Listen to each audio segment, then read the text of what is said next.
जब हम लोग खबर लेंगे, जब ये अखबार में खबर आएगी, टीवी पे जाएगी, पाकिस्तानी अमेरिकन कांग्रेस, तो आजकल के जो हालात जा रहे हैं, आपकी बड़ी इसको समझा जाए कि ये बहुत इंपॉर्टेंट और बड़ी पावरफुल ऑर्गेनाइजेशन है। तो मेरी ये आपसे रिक्वेस्ट है कि बार को आप लो ना रखें कि आप अपने जो एजेंडा है या अपने इख्तियार हैं या अपने फंक्शंस हैं उनको कन्फाइन या लिमिटेड मत करें, आप इसको आगे लेके जाएं और अपने गोल्स ऊंचे रखें। यहाँ डॉक्टर काजमी बैठे हैं, जुल्फकार काजमी साहब, मुझे याद है कि सेनेटर ब्राउन बैग के ताउन से जब प्रेसिडेंट अमेंडमेंट को ख़त्म किया गया था तो उन्होंने उनके साथ मिल के काम किया, तो बहुत सारी चीज़ें मुमकिन हो सकती हैं अगर आपका very good.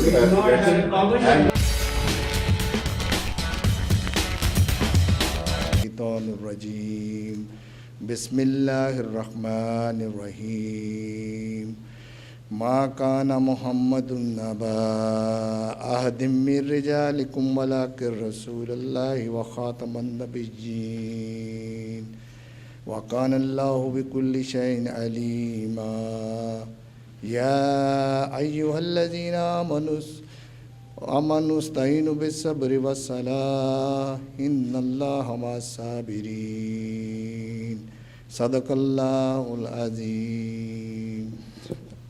Now we will have national anthem of the United States of America. And the rocket's red flag, the bombs bursting in air, gave proof through the night that our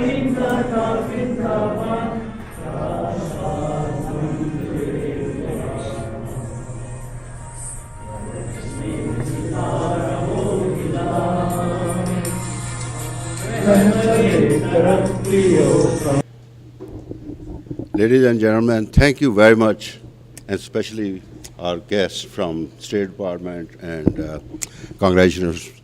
We are making another attempt to have Pakistani American Congress in Rayburn to do a conference, and I'm really appreciating and thank you, all of you, that you always participate with us, and hopefully we will conclude tonight the all-day activities.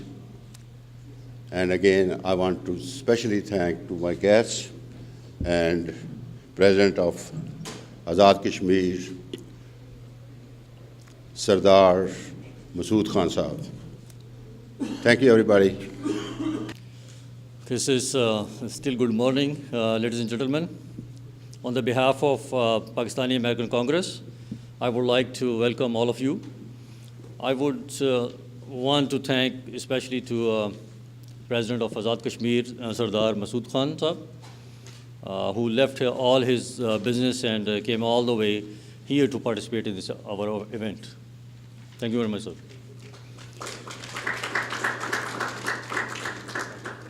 Similarly, I want to thank Professor Marvin, who is sitting here, Weinbaum, Ms. Courtney from State Department, and Commissioner Tom Rees for joining us today.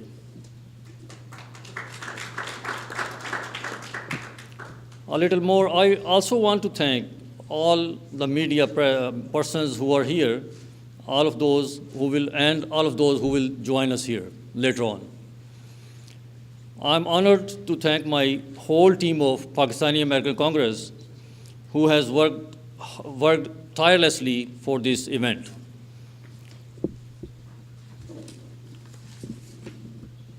So, which is included our Yunus Chaudhry Saab, he is the President-elect, Muhammad Toor Saab, and Malik Maqbool Saab, and Fazlul Haq Saab, and General Secretary Akil Khan Saab, and Samir Khan Saab.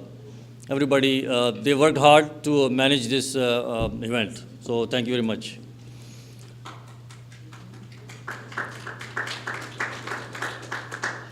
I can also see a lot of big names here, and without saying anybody's name, I want to extend my gratitude to all of our audience for participating in today's event.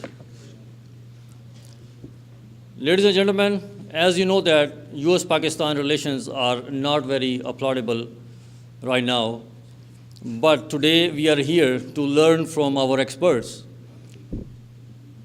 that how can the both countries could have extraordinary relations between each other and how we could see the love, trust, and friendship like we had experienced between United States and Pakistan. They had in late 50s, 60s, 80s, and 2000s.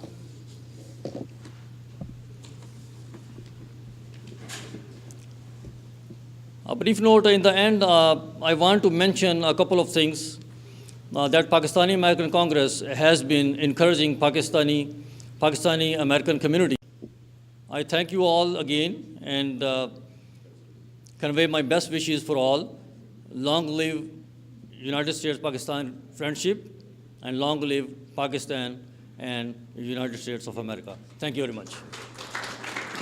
Collective punishment for the entire community to which she belonged. They are nomads or shepherds or Gujars as they are called. And so this was a signal to them, fall in line or else this is how you would be treated. I think that the human rights violations that are taking place in Kashmir border on commitment of crimes against humanity, genocide, ethnic cleansing, and I have chosen all the words responsibly and after cross-checking with the international law and international humanitarian law books. There has been a recent upsurge in killings, and as I was traveling to the United States to Washington, D.C., 14 young men were gunned down in these signature cordon and search operations, which are brutal, which spare no one, and which take on non-combatants. It's not just the so-called militants that they target non-combatant civilians, unarmed civilians. And Kashmiris, let me tell you, are the most unarmed people on earth, despite propaganda to the contrary. In the Indian-occupied Kashmir, demographic changes are being made, and in accordance with the Geneva Convention, in accordance with Article 49 of Geneva Convention, and in accordance with Additional Protocol 1, these kind of demographic changes in an occupied territory and these kind of transfers of population are prohibited. They're illegal, and they are a violation of international law. Such prohibition applies to population transfers in accordance with the ICC, International Criminal Court Statute, and because there are many ways, I don't want to go into details. I presume that everybody is very well informed about the demographic changes that are being made through the establishment of settlements in the occupied territory, also settling outsiders there, selling property to them, and so on. We condemn all these changes that are being made. And we particularly condemn overt and covert steps being taken to alter the demographic composition of the territory.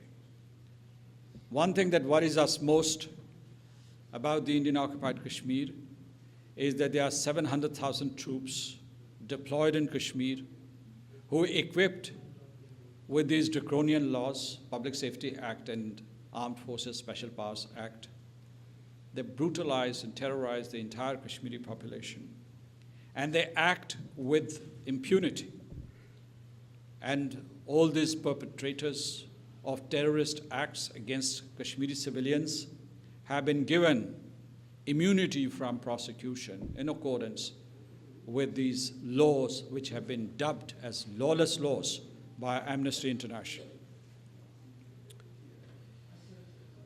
We know what is hampering accountability of India, despite these crimes, these serious crimes against humanity. This is called realpolitik. We understand that the powerful Western nations who can make a difference to the lives of the Kashmiri people, they are bound by the chains of economic and strategic interests vis-a-vis India. And because of these strategic interests, they look the other way, or they choose to look at Kashmir through the prism of India, through the prism of Delhi. They do not look at Kashmir independently. They look at the Kashmir issue, if at all they look, in regard to the India-Pakistan question or the India-Pakistan dynamics, and in the process, the issue of Kashmir, massive, gross and consistent human rights violations in Jammu and Kashmir, in the Indian-occupied Kashmir, disappear from the radar screen of the international community, of the powerful capitals like Washington, also the United Nations Security. Now, let me tell you that India's stance about Kashmir is very simple, and it can be summarized into 3 points. 1, kill Kashmiris, terrorize them, brutalize them, and give them a punishment which they cannot bear, so that they are intimidated and they capitulate. The second approach that they have, don't talk to the Hurriyat leaders, to the joint resistance leadership that is there in Srinagar. Don't talk to them, because by talking to them would give the impression that Kashmir is a dispute which needs to be resolved. And third, do not talk to Pakistan on Kashmir. Close all the doors for talks with Pakistan on Kashmir. This is the 3-point policy that they are pursuing. It's a myopic policy because India has remained in occupation of the Jammu and Kashmir dispute for the past 70 years, and despite that, it has not been able to integrate that territory into the Indian Union because of their brutal, inhuman, and inhumane treatment of the Kashmiris. What is Kashmiri's stance? And what is Pakistan's stance? We firmly believe that state terrorism that is being used by India, or extremist violence which is being practiced by Rashtriya Swayamsevak Sangh and other extremist organizations, that this is not going to resolve the issue of Jammu and Kashmir. That only through dialogue, diplomacy, only through the implementation of the UN Security Council resolutions which mandate a plebiscite in the territory to ascertain the wishes and aspirations of the Kashmiri people, only such a course of action would deliver dividends. Not violence, not killing of Kashmiris. Already more than 500,000 Kashmiris have been killed. But this hasn't resolved the problem even for India. This is never going to resolve the issue. In fact, it goes on to strengthen the resolve of the Kashmiris that no matter what happens, they will win their freedom and they will get their right to self-determination, despite all odds.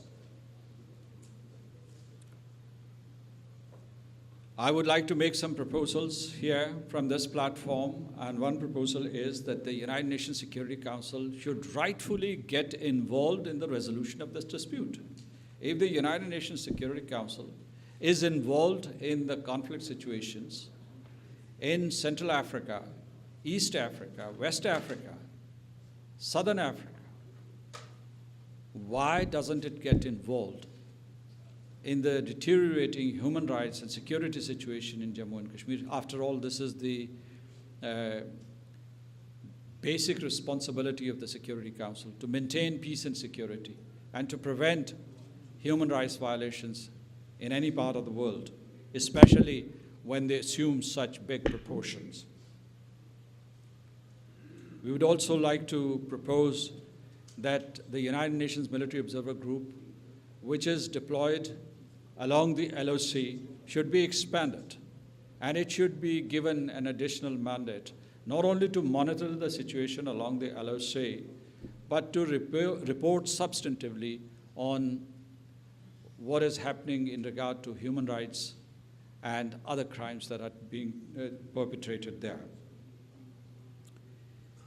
To India, we would like to say that it should recognize Kashmir as a dispute, because dispute it is, and it cannot choose to ignore it or sweep it under the carpet.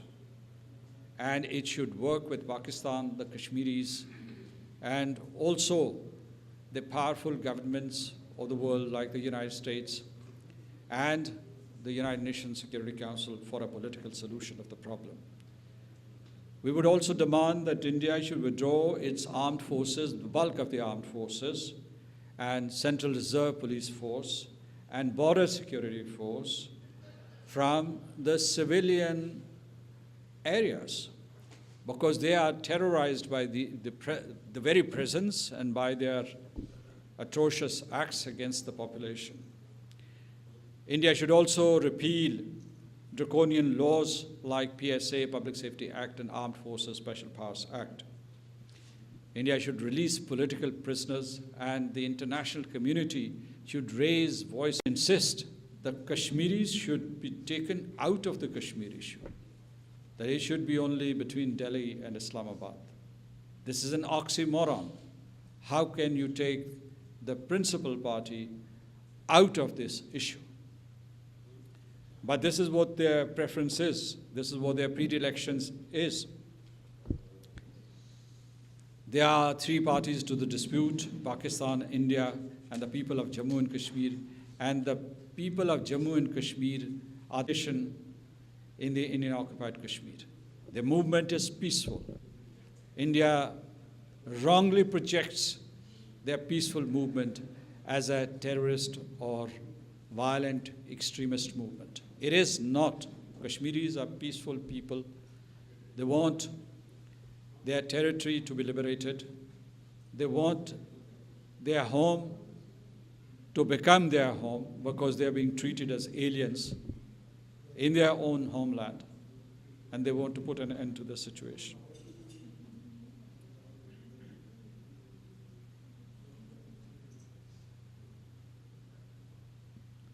Let me also tell you that the Kashmiris do not want to become a nuclear flashpoint between India and Pakistan, or a casus belli for a perpetual strife and hostility between the two states. What we want is that Kashmir should become a symbol of connectivity and harmony between India and Pakistan, and for the whole of South Asia. Because those who've been to Kashmir, those who have interacted with the Kashmiri people, those who know the history of the Kashmiri people, they would testify that they are peaceful people, they are mystic people, they are culturally oriented people. They do not want war of any sort on their soil. Is that Fitzpatrick, sir? Fitzpatrick.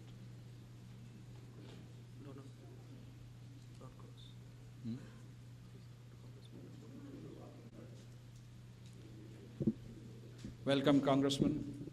It's a pleasure to have you here. I'm moving towards the conclusion of my remarks. We want to be seen as a symbol of regional connectivity and harmony, and we want that this problem should be resolved through dialogue and diplomacy, not through war or violence or state terrorism or violent extremism. This is what I was saying. Now, I spoke about Pakistan-America relations, and I hoped that the turbulence, the current turbulence in the relationship would be overcome, and that we would be building on the convergences that are there between Pakistan and the United States, and we would be reducing the divergences which are destabilizing the relationship between the two countries. Because we have been allies for decades, and I recall that at one point Pakistan was called the most allied ally of the United States of America. So together we have won many wars, and I think that we should keep faith in this relationship.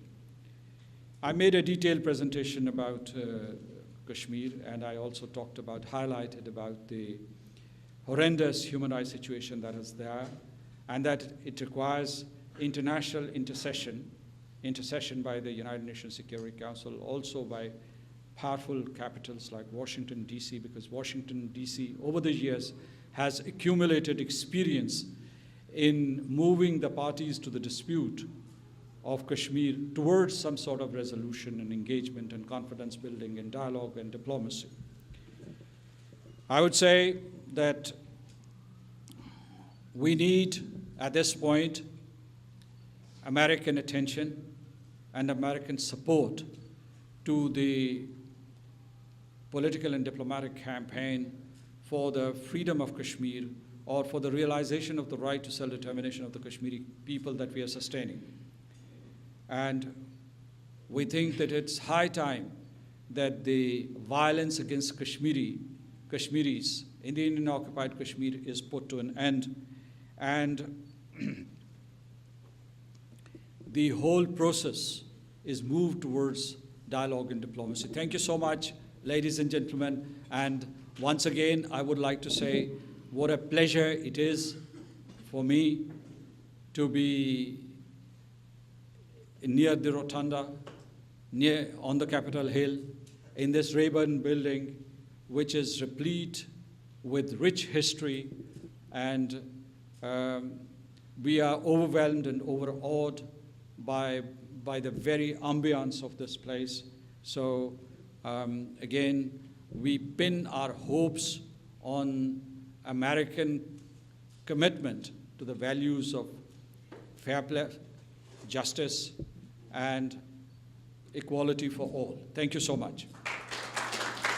And as soon as I scratch the surface a little bit and talk about India, everything changes. And the same thing goes on the Indian side. And we need to work to make sure that there's a hope for the future regarding these two countries, because it's never going to work that we just keep on figuring out who's stronger and who's going to kill who, and an eye for an eye, we all end up blind sooner or later. So we cannot close our eyes. Please address that. yeah, so I can't speak to that because I don't know the specifics about that, but one of my goals is, as a member of the Foreign Affairs Committee, is actually to travel to Pakistan next year. And I will specifically try and go to Kashmir as part of that trip if I'm permitted to by my government. But I would like to actually go there and see firsthand exactly what's going on. I have a lot of Kashmiri natives that are now living in my district that are very well educated on this issue and have been educating me about the issue. So I will try my very best to... Okay? We have time for questions. I really have to go vote. Yes. Shukriya, everybody, and thank you so much. All conflict and conflict between two parties. It is a standard procedure in America as mediation and understanding. Why America is not playing a positive role to solve Because, as I said in the beginning of my remarks, the focus in America right now is much more on the western border between Afghanistan and Pakistan. And when I first came to office, one of the first things I did was go to talk to American officials and American experts about Kashmir, because this was brought up to me by many of my constituents. And I said, I'd really like to try and understand this and what's going on. And nobody wanted to talk about it, because everybody was much more concerned about the border with Pakistan and Afghanistan than they were about the border between Pakistan and India. And that's not going to change. I mean, we have to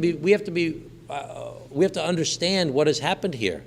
We have to understand what a blow it was to this relationship when Osama bin Laden was discovered inside of Pakistan. I mean, that's a reality. I'm not going to sugarcoat it. This is a real challenge that we face.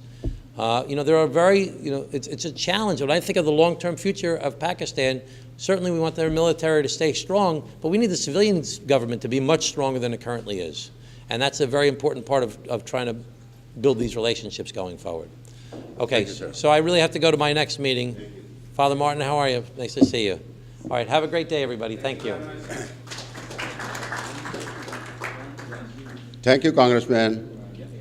We appreciate your support and your stand for the minorities, whether they are Muslim, Sikh, Hindu, or Jews. We appreciate that. Thank you. This is still good morning, ladies and gentlemen. On the behalf of Pakistani American Congress, I would like to welcome all of you. I would want to thank especially to President of Azad Kashmir, Sardar Masood Khan Sahab, who left all his business and came all the way here to participate in this our event. Thank you very much, sir.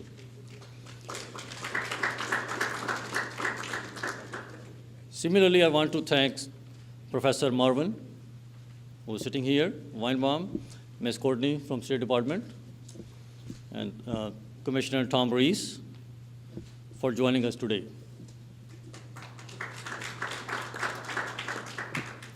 A little more, I also want to thank all the media persons who are here, all of those who will join us here later on. I'm honored to thank my whole team of Pakistani American Congress who has worked tirelessly for this event.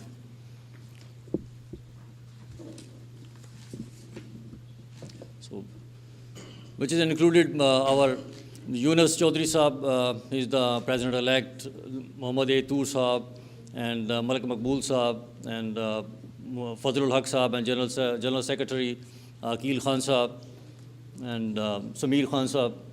Everybody, they worked hard to manage this event. So thank you very much.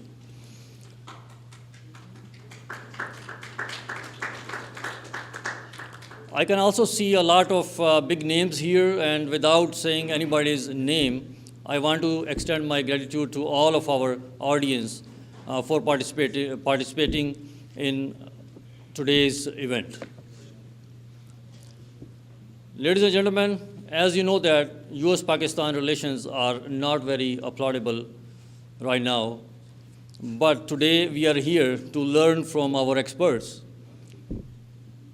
that how can the both countries could have extraordinary relations between each other, and how we could see the love, trust, and friendship like we had experienced between United States and Pakistan. They had in late 50s, 60s, 80s, and 2000s.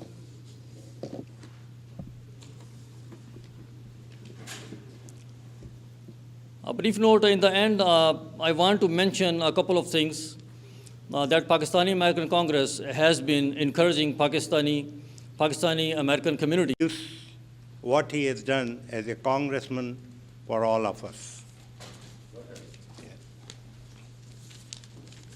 Born and raised in South Jersey, Congressman Donald Norcross is committed to improve the lives of working families by focusing on the issues of raising the wages and strengthening the economy, ensuring affordable access to a high-quality education, supporting the brave men and women, and protect our country. Early in Donald's career, he worked for a minimum wage. He was injured on the job. He was thankful for unemployment and disability insurance. His top priority is now raising the federal minimum wages over the next 7 years to $15 an hour, and nobody has done it before.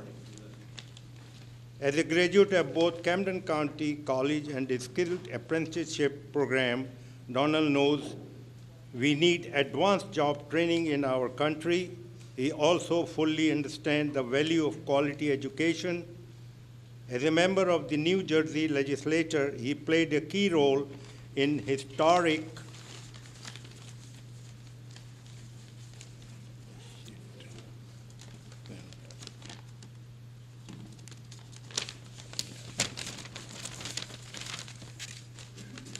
education reform that established New Jersey as a research and medical education hub. He was all a champion of that, bringing in highest quality of education to New Jersey. Donald has developed a reputation as an effective bipartisan reformer. As the only member of New Jersey's congressional delegation, on the House workforce. Donald is working to raise the wages, protect the middle class, strengthen the workplace protections, and advance paid leave and equal pay. He is also serves on the House Armed Services Committee, where he focuses on to protect our national security by supporting services members. Donald Norcross was appointed by the members of caucus to serve as assistant whip in the 115th Congress. He was also selected to be a member of the Steering and Policy Committee, the Communications Committee, and most recently as the co-chair of the Rebuilding America Task Force. Donald and his wife, Andrea, live in Camden City and are blessed with 3 grown-up children and 2 grandchildren. I will now request you. And one thing, the most important thing which I want to tell you about him, when this problem came in from Trump to close the admission of all the 7 Muslim countries resident who were here, my friend was the leading person who, you can say, he was leading the procession for all of us, for all the Muslim countries at Philadelphia airport. And he led that procession, and he was all the time. Next, what he did, he introduced a bill in the Congress that whoever was affected by this non-admission, they should be compensated, they should be given their jobs back, and they should be allowed to come back. Thank you. Welcome, sir. Just one quick announcement. Yeah. We are honored to have our ambassador to United States, Mr. Aizaz Ahmad Chaudhry. He is with us, and we welcome you all. He should speak first. No. Well, thank you very much for that kind and long introduction. Known Akil for so many years, back when I served in the New Jersey legislature, and certainly for that time since I've been here in Washington. Well, you're in the gold room, which is much better than we had last year. And if things continue and we're successful, we'll have you back to the platinum room next year, a little bit, and we'll be air conditioned. So we're working on that. But Mr. Ambassador, it's great to have you here at interesting times, not only in our country or our state of New Jersey, but the world as a whole. Obviously, there is a large issue going on in North Korea with our country, and as of yesterday, the Middle East is now starting to re-explode. But for the last 14 years, particularly in the Iraq-Afghanistan area, we have been in much conflict, which puts us to some of the questions that have been brought to me about the relationship of our 2 great countries.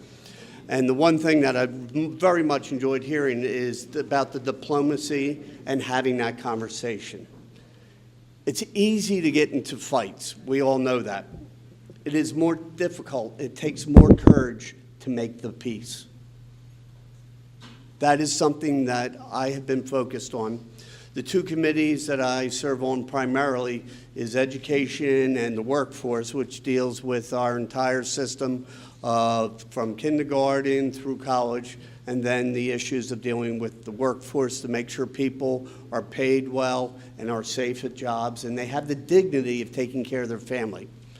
The other one happens to be the Armed Services Committee, where yesterday we spent close to 20 hours working up what they call the National Defense Authorization Act. It is that one bill a year that comes through, and we happen to have made it possible to spend $717 billion yesterday. I think that's even more than the paycheck that you'd get, isn't that, Akil? Maybe close. But there are 2 very different schools of thought when it comes to making sure that the money is well spent. I come from the position of a strong defense is not only important for security of yourselves, but security of your friends. And this is where Pakistan becomes so important in that region and as a world player. And that there's not a day that goes by that we're not having a discussion now about nuclear proliferation, whether it's North Korea, Iran. And you are part of the club that is very exclusive. But most importantly, you're part of that club that is trying to contain and make it for peace. Making it for peace is so important. So as we were doing some discussions and looking at, Malalia, who just returned, and it's indicative of some of the challenges that not only your country faces at times, but ours. You certainly know what it's like to live with terrorist activity. We do too, whether it was Las Vegas, California, Florida. We all live under the threat. But the one thing that unites us is our love for not only our countries, but those of our family. We want to have the safe environment for our kids to grow up in, for our grandkids to grow up in, that they will have a world that they can feel safe.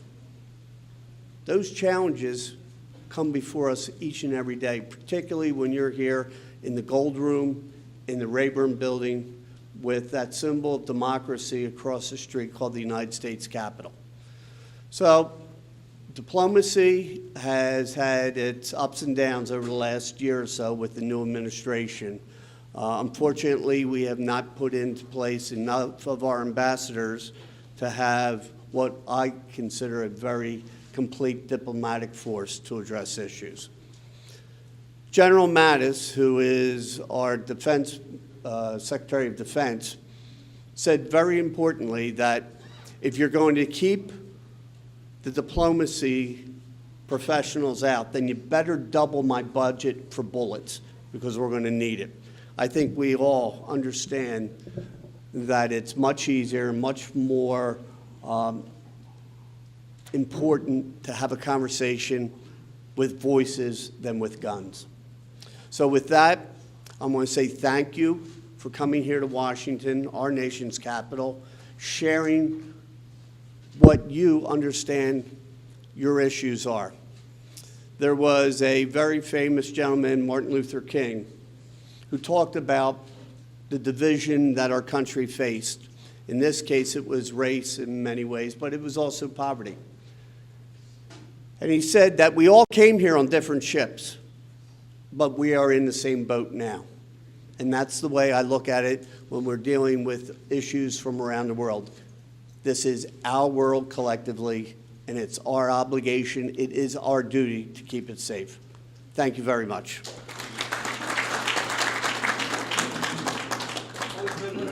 Let's move forward with our next speaker. Our next speaker is Father Thomas J. Rees. Father Thomas J. Rees is an American Roman Catholic Jesuit priest, author, and a journalist.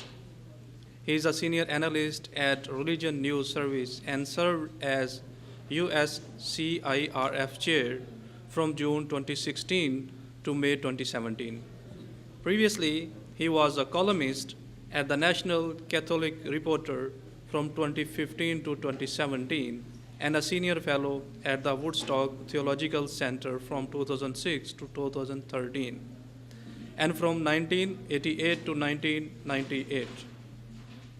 He joined the center as a visiting fellow in 1985. He was editor-in-chief of America magazine from 1998 to 2005 and an associate editor from 1978 to 1985. As an associate editor, he covered politics, economics, and the Catholic Church. He has entered the Society of Jesuits in 1962 and was ordained in 1974.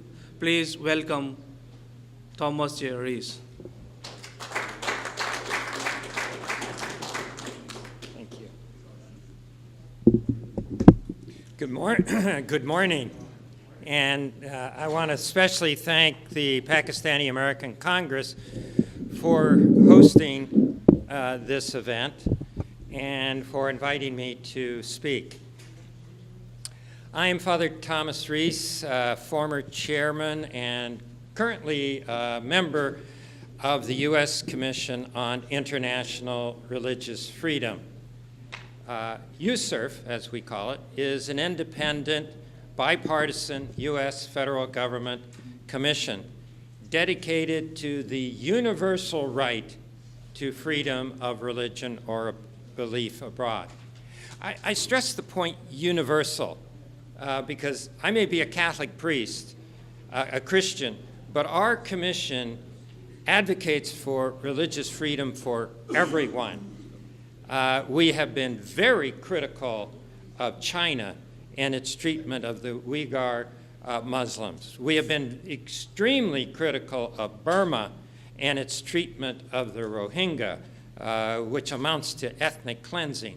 And we have also been very critical of India and its treatment of the Muslims in that country, very critical of the RSS and the Modi government. So I wanted to stress that. Our work is based on research conducted by a professional staff and on-site visits by commissioners and staff. Every year we issue an annual report on conditions in countries around the world. And we also make recommendations to the President, the Secretary of State, and the Congress on issues of religious freedom. The 9 USCIRF commissioners are appointed by the President and the congressional leadership of both political parties. In Pakistan, both the government and non-state actors have long committed religious freedom abuses in varying degrees. As a consequence, USCIRF has recommended that Pakistan be designated as a country of particular concern, or CPC, for committing and tolerating systematic, ongoing, and egregious religious freedom violations each year since 2002. While the State Department has never designated the country a CPC, in December of 2017, it named Pakistan as the first and only country on its special watch list, which means that greater scrutiny will be applied to the review of the Pakistani government's actions concerning the protection of religious minorities. USCIRF recently published its 2018 report, which included an analysis of the current challenges to religious freedom in Pakistan. The report is available on our website. In 2017, the country's blasphemy laws and increased extremist activity further threatened the already marginalized minority communities, including the Ahmadis, Christians, Hindus, Sikhs, and Shia Muslims. The blasphemy laws have been used to victimize religious minorities, with nearly 100 cases registered since 2011, and nearly 40 people on death row awaiting their execution, including Asia Bibi, a Christian mother who was jailed in 2010. Vigilante attacks on alleged blasphemers is also a serious issue. Just last year, a college student was killed by some of his own students and faculty in a terrible incident in Pakistan. Just last week, the Pakistani Interior Minister was shot and wounded by a man who feared that the government was going to weaken its anti-blasphemy laws. It is important to remember that along with these negative trends, there are some positive developments in Pakistan. For example, The Supreme Court of Pakistan recently called for the release of a suspect accused of committing blasphemy after hearing an appeal on the matter. In addition, the Supreme Court Chief Justice recently promised to quickly address the case of Asia Bibi.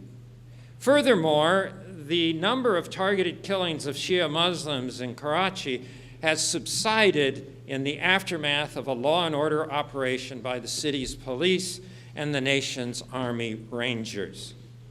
Hindu marriage and family law legislation has also been approved by the Parliament, and we hope to see similar legislation for Christians in the near future. However, the lead up to the 2018 election has been a difficult time for religious freedom in Pakistan, with extremist political parties entering the electoral field. These parties have held public protests and called for a campaign of hate against the Ahmadis, going as far as to demand the names and positions of Ahmadis in government. Perhaps most disturbing is the tacit support offered the protesters by various military officials. This was highlighted in a viral video that showed a military leader handing out money to protesters, ostensibly to pay for their transportation away from the protest areas. Without measurable reforms to improve the security of religious minorities in Pakistan, the future of these groups may be at stake.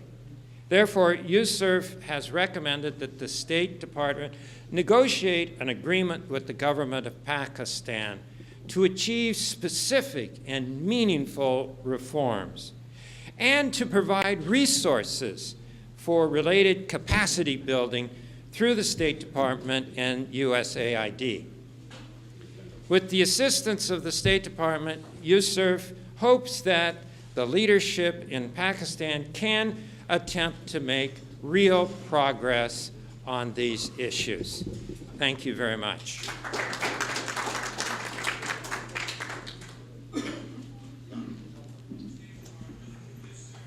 Excellent talk. Thank you so much for your kind and detailed insight into the issue of religious minorities in Pakistan. Now let's move forward, and I would like to invite our next guest, Dr. Marwan Weinbaum. Dr. Marwan Weinbaum is currently serving as Director for Pakistan and Afghanistan at the Middle East Institute. He is a Professor Emeritus of Political Science at the University of Illinois at Urbana-Champaign. He has also served as analyst for Pakistan and Afghanistan in the U.S. Department of State's Bureau of Intelligence and Research from 1999 to 2003. His areas of interest are Pakistan and Afghanistan. Kindly welcome Ambassador Dr. Marwan Weinbaum.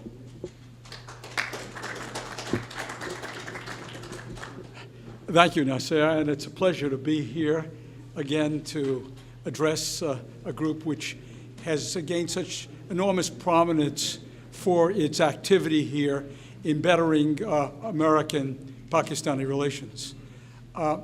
When we talk about American-Pakistani relations, it seems these days we focus mainly on Afghanistan, and we see Afghanistan as the irritant, really.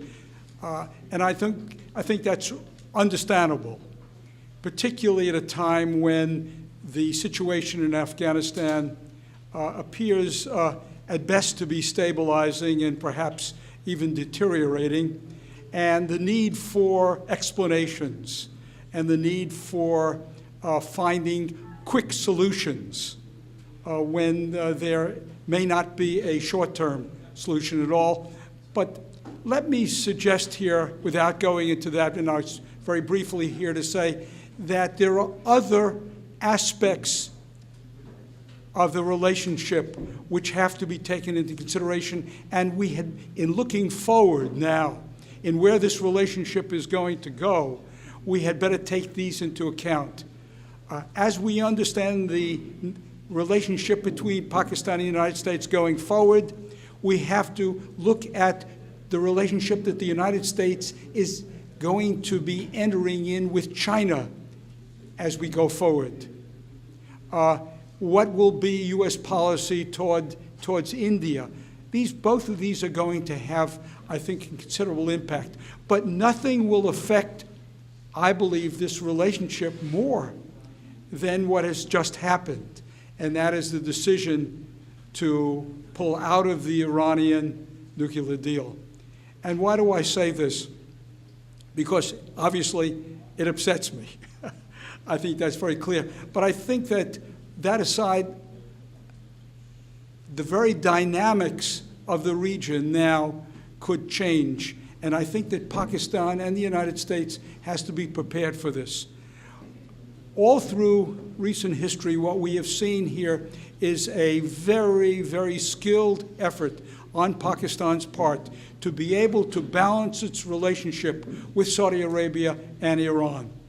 And I think this has been critical, and it's owed really to excellent diplomacy on the part of Pakistan that has been able to do this. And what has made it possible is that both Iran and Saudi Arabia have not pressed Pakistan to make a choice, to choose between them. I think this is critical. What concerns me now, and what I think we should be on alert for here, is that if the relationship between the two changes, particularly if Iran proceeds now to reignite its nuclear program, Saudi Arabia is going to be in the market, if you will, for a counter to this development. And I think Pakistan, most people agree, is going to find pressures put upon it that it's going to be very difficult for Pakistan to deal with, but it must deal with it. Pakistan, I believe, has to continue to, as best it can, to avoid becoming embroiled in this rivalry, which I fear is going to intensify now.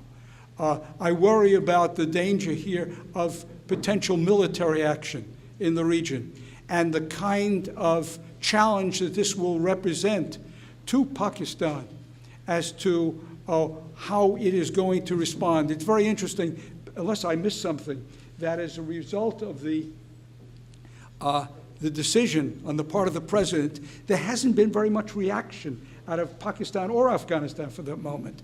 And I think that this is welcomed here at this point in time. But it's going to have to deal with its own problems.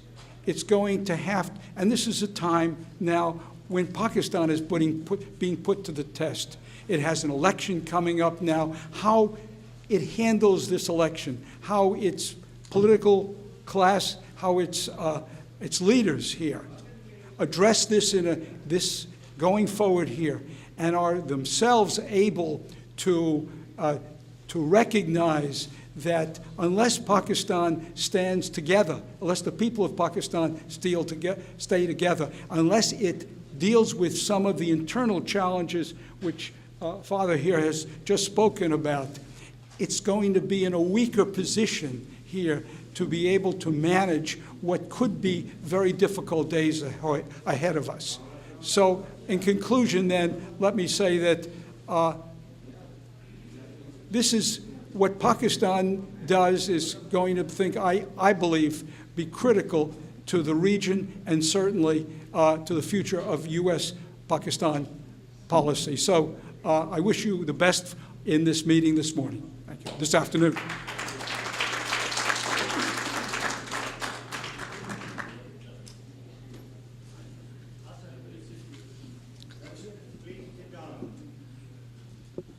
Friends standing behind, I would appreciate if you guys have your seats. Excellent talk, Dr. Weinbaum. Thank you so much for your insightful talk. Now I would like to invite our distinguished guest from State Department. Her name is Katni Dan. She has worked in international affairs for 2 decades and is the Deputy Director in the Office of Pakistan Affairs at the State Department. A civil servant, Ms. Dan joined the State Department in 2004. She has worked extensively on South Asia, Eastern Europe, and U.S. economic and foreign assistance policy. Having also served in Congress on the House of Representatives Appropriations Committee, Subcommittee on State and Foreign Operations and related programs.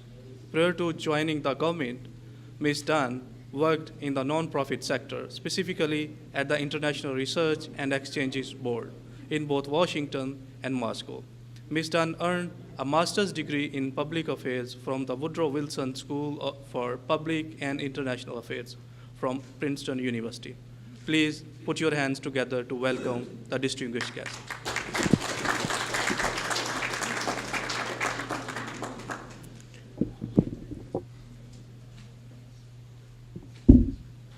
Hi, can you hear me okay? Great. Thank you so much for inviting me today. I'm very happy to be here at the Pakistani American Congress. Thank you for the kind introduction, and congratulations to you on organizing this event, and greetings to the other honored guests here. It's a pleasure to see you.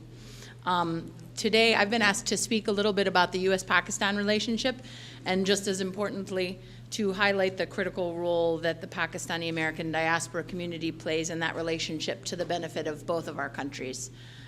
So I'm honored to be here. You, I think, as you know, represent a unique group. As I've heard Ambassador Chowdhury himself say before, you are Americans, you're Pakistanis, you are thereby a critical bridge of all kinds of philanthropy, of business, of values, of ideas, of cooperation that spans our two countries and helps us collaborate and understand one another better.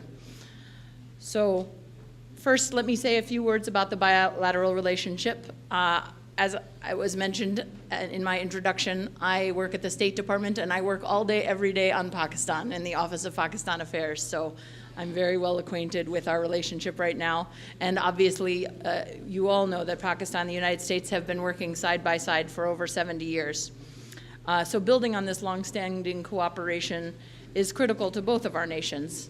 And it's true that, like any relationship, we have areas of disagreement, but I'm hopeful that our shared interests in a strong and prosperous Pakistan and a strong and prosperous region means our relationship will continue to grow and prosper. Let me say a few words about our South Asia strategy, as was introduced last year. Regionally, that's our framework for our vision for the future, the South Asia strategy, which our president announced in August of last year. It lays out a vision of how we get to a goal that we all share, that of a peaceful, prosperous South Asia region, including a negotiated, durable settlement to the conflict in Afghanistan.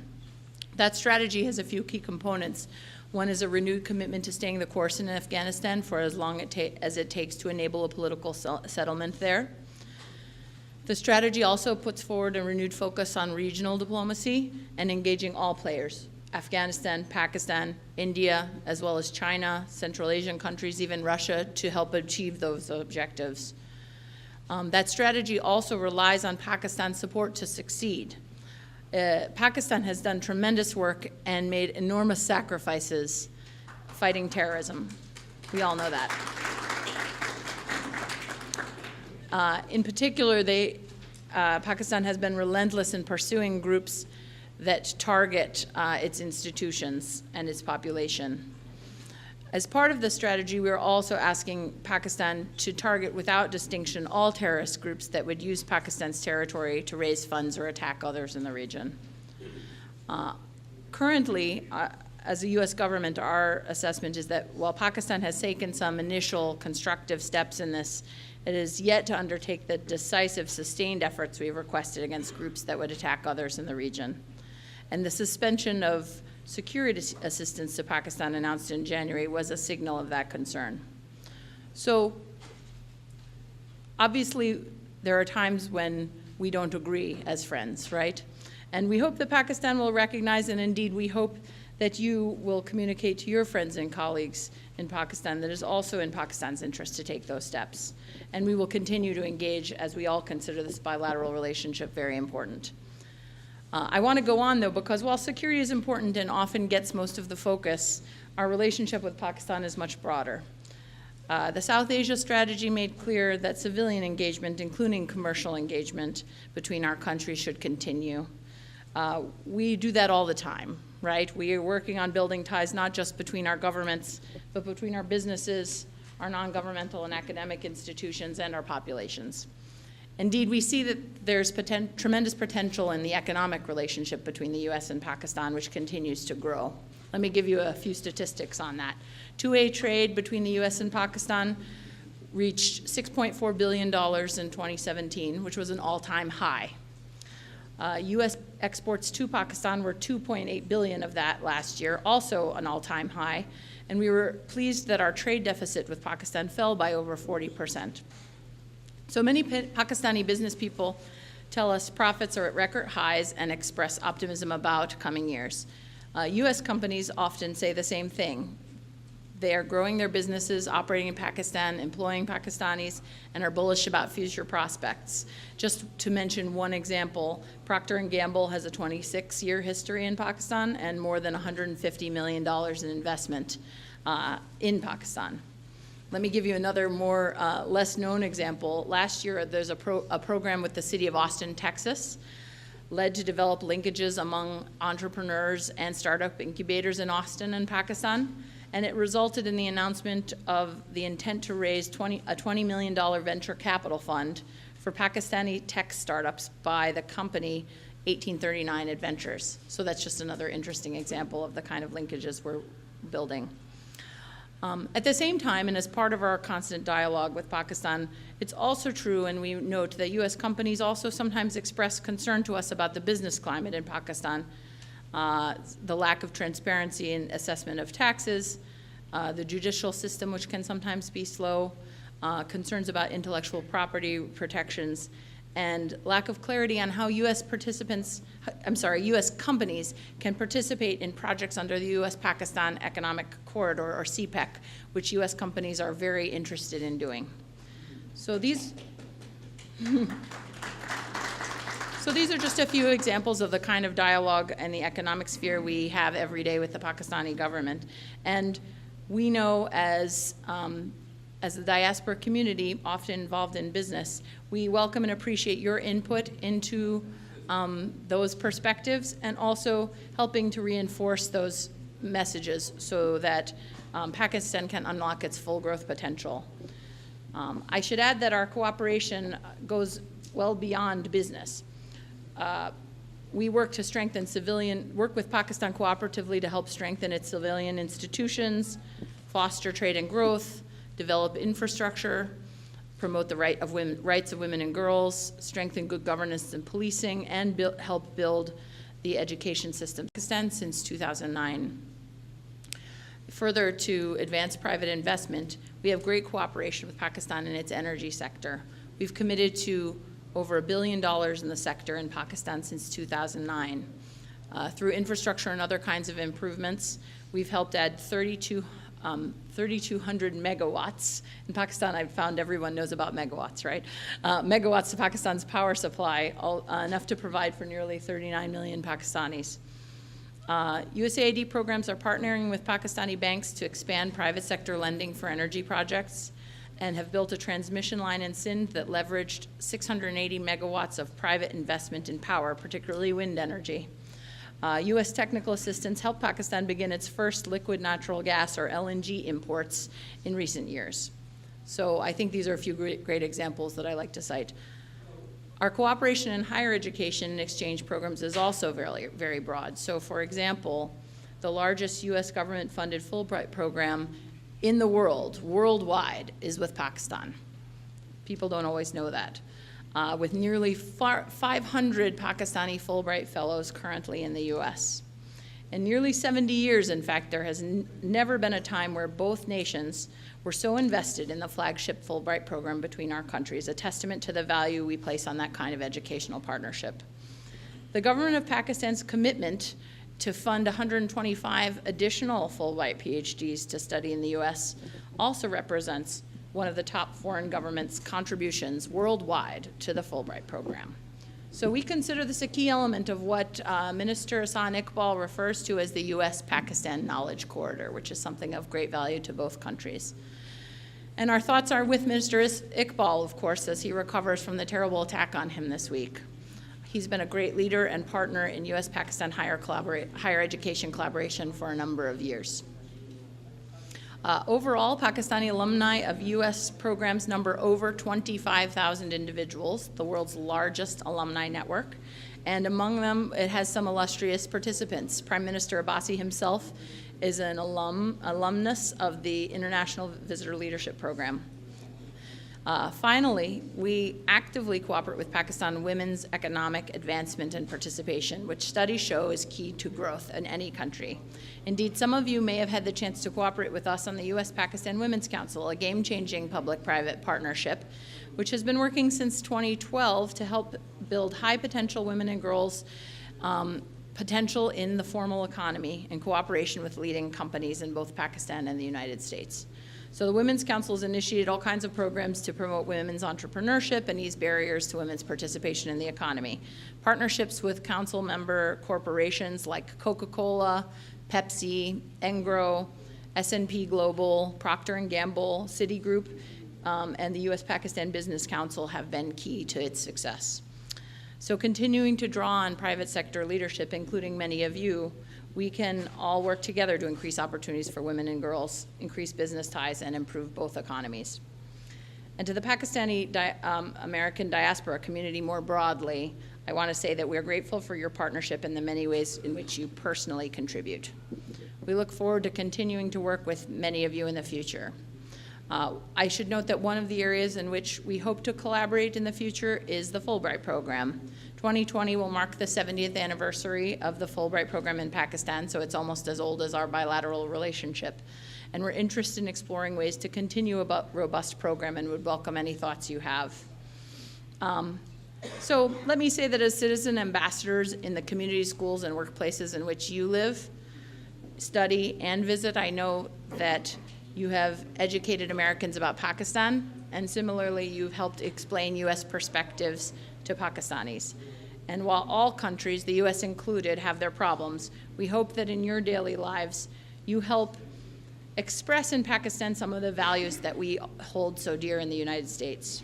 These include, for example, the importance of cultivating a competitive and responsive business climate that will help foster growth, helping Pakistan understand the importance of broadening counterterrorism efforts to include all terrorist groups that would destabilize the region, and ensuring Pakistan cannot be a sanctuary for groups that would attack its neighbors, promoting and ensuring human rights, encouraging Pakistan to bolster and protect its democratic values such as free and fair elections, freedom of the press, human rights, and appreciation of Pakistan's rich ethnic and religious diversity.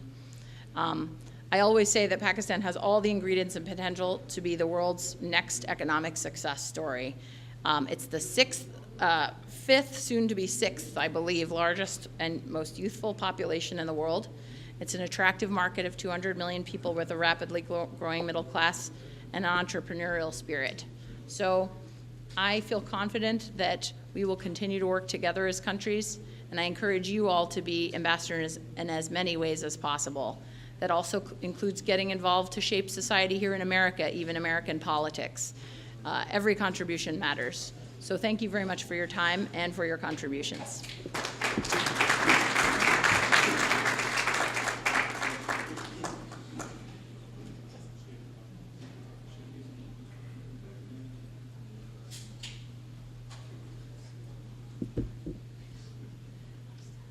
Excellent talk, lady. It seems that U.S. is doing a great work in Pakistan, and there are so many projects on which U.S. is helping Pakistan out, especially in education and energy sector. Thank you so much. I would appreciate if friends would sit on their seats and listen to the talks. Our next distinguished guest is Pakistan's ambassador to the United States, Ambassador Azaz Chowdhury. Ambassador Azaz Chowdhury. Ambassador Azad Chaudhry is the current Pakistan's ambassador to the United States. He has also served as Foreign Secretary of Pakistan. Prior to this, he served as Foreign Office spokesman. He has also served as Pakistan's ambassador to the Netherlands. In his other overseas assignments, Mr. Chaudhry served as Deputy Permanent Representative of Pakistan to the UN in New York, and so many other assignments. He has also a master's degree from Tufts University. Please welcome Ambassador Azad Chaudhry.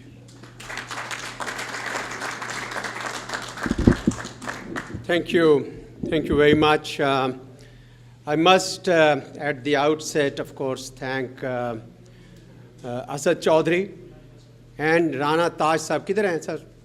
Yeah, there he is. For putting together this day on the Hill. I know that you have been working for it for good about 3 months, because that's where you told me to block the date, and I did. And I'm happy that you have also invited so many good speakers to share their thoughts. Let me say at the outset, of course, I would reflect on some of the statements I just heard, that for Pakistan, this relationship is one of the most important relationships. There should be no doubt in anybody's mind. And as Courtney has rightly indicated, Pakistani diaspora has a role to play in as a bridge, because you are Americans, but you have a country of heritage of which you are proud of, and therefore you are the true bridge. And that's what I have been working for, to ask the Pakistani Americans to play the role that they need to play. And I'm very happy to announce to you that in my countrywide travels, I have discovered a great zeal of pride for Pakistani Americans in their adopted homeland, and also playing a role to bring the country of their heritage closer to America. More than that, I think it's the second generation Pakistani Americans who are now entering the practical life, who are more keen than even the first generation to ensure that their country, in which they have been born and bred, they would carry forward the mission of the first generation to keep the two countries connected and engaged. So that's a good news for me, born out of really 8 to 10 months of travels and meeting people from our community, as well as in this house, by the way. In Capitol Hill, I also saw, and I've met quite a few people, and I've noticed there is a big desire. I must have met more than 50, 60 senators and congressmen one-on-one, and I've met some of them several times, and there was always an echo of the same desire that Pakistani Americans have, that these two countries must stay connected. So I'm happy that to hear Congressman Norcross basically saying the same thing, that this country is a country of immigrants, and immigrants will always continue to play a very important role in this country. So I think more or less the same thoughts will be echoed. Let me reflect on some of the other statements that I heard. Professor Weinbaum is an institution in himself. He's a living history of not only Pakistan-US relations, but US relations with many other countries in our region. So any word that comes from him, we listen to him very carefully. He rightly identified that considerable part of the conversations that we're having these days relate to Afghanistan. A lot of time is spent on that. We do understand that Afghanistan, the war in Afghanistan is not winding down. We also understand that President Trump has issued an August 21 strategy, which indicates that the United States would remain committed until peace returns to Afghanistan. So we are happy with that commitment. But we always felt that the solution to Afghanistan will not be through military means. It will be a political, comprehensive political solution. But the objective both for Pakistan and US is the same. We want to see peace in Afghanistan because it's in our interest. We have learned through history that instability in a neighboring country always flows into your own country. So we want to see peace in Afghanistan, and we believe the United States wants to see peace in Afghanistan. It's been a long war. And I think the United States would like to stabilize Afghanistan and move on. So therefore, it's only a matter of reconciling strategy, and I can see in the last couple of months, the emphasis is shifting towards that political approach as well. A number of efforts have been made. Ashraf Ghani, the president of Afghanistan, has issued this comprehensive package of reconciliation on February 28th. And I can also see the statements made from US generals and others. And I know that State Department Ambassador Alice Wells has worked very hard, has been traveling to make that happen. Mr. Weinbaum also talked about whether US relations with China and US relations with India will affect in some ways US relations with Pakistan. I have a firm belief that this should not be so. I believe that Pakistan's relations with China and Pakistan's relations with the United States are not a zero-sum game. We were a bridge to China for the United States 40 years ago, and we remain that. We'd like to take pride in that. So I would, say that to friends in the United States that if we go back in time with China, so do we go back in time with the United States. The United States, right through the time when we were created this as a country, has been a benevolent face for Pakistan. And therefore, I am quite confident that this would remain so. For India, I believe that US tilt towards India seems to have emboldened Indians to take the heavy-handed approach. And thus, that's what I've been saying, that be it the Jammu and Kashmir, be it minorities, be it relations with Pakistan, it's a heavy-handed approach which is being applied. There is no talks, there are no dialogue, and we believe that the United States has had a role in the past to create that balance in the relationship between Pakistan and India. And we do hope that the United States would like to play that role, which historically, as a global power, as a preeminent power, it has played. On Iran decision that you mentioned, that probably this would be the most, and you also feared that perhaps there could be a potential conflict. Pakistan, let me make it very clear, gentlemen and ladies, that for Pakistan, our relations with Saudi Arabia are important. It is home to 2 holiest shrines, and it is also home to 2 million Pakistanis who work there and live there. Our relations with Iran are also important because Iran is a neighbor and has had Persian cultural imprint on Pakistan's culture. In fact, the whole of Indian subcontinent culture. So we have maintained that balance, and you appreciated that we have been able to maintain that balance, and we will continue to do that. For the nuclear deal, we have not given any reaction to President Trump's decision. That is your country's decision. But for us, when the nuclear deal was signed, we had welcomed it. We had welcomed it because it was a success of diplomacy in our view. And there was also a vested interest that Pakistan had. Vested interest is that Iran under sanctions means that Pakistan cannot trade, cannot hold economic interactions with Iran. Iran was an energy-rich country, and we were an energy-starved country. Therefore, it made perfect sense for us to buy that energy from Iran. But unfortunately, we were inhibited. If I can request people, hello, those who are talking, can you sit down or go outside to talk, if you don't mind? Because it disturbs the speaker, it disturbs those who want to listen. Maybe if you don't want to listen, you can always step out, talk to each other, and then come back and then sit. if you don't mind. Thank you.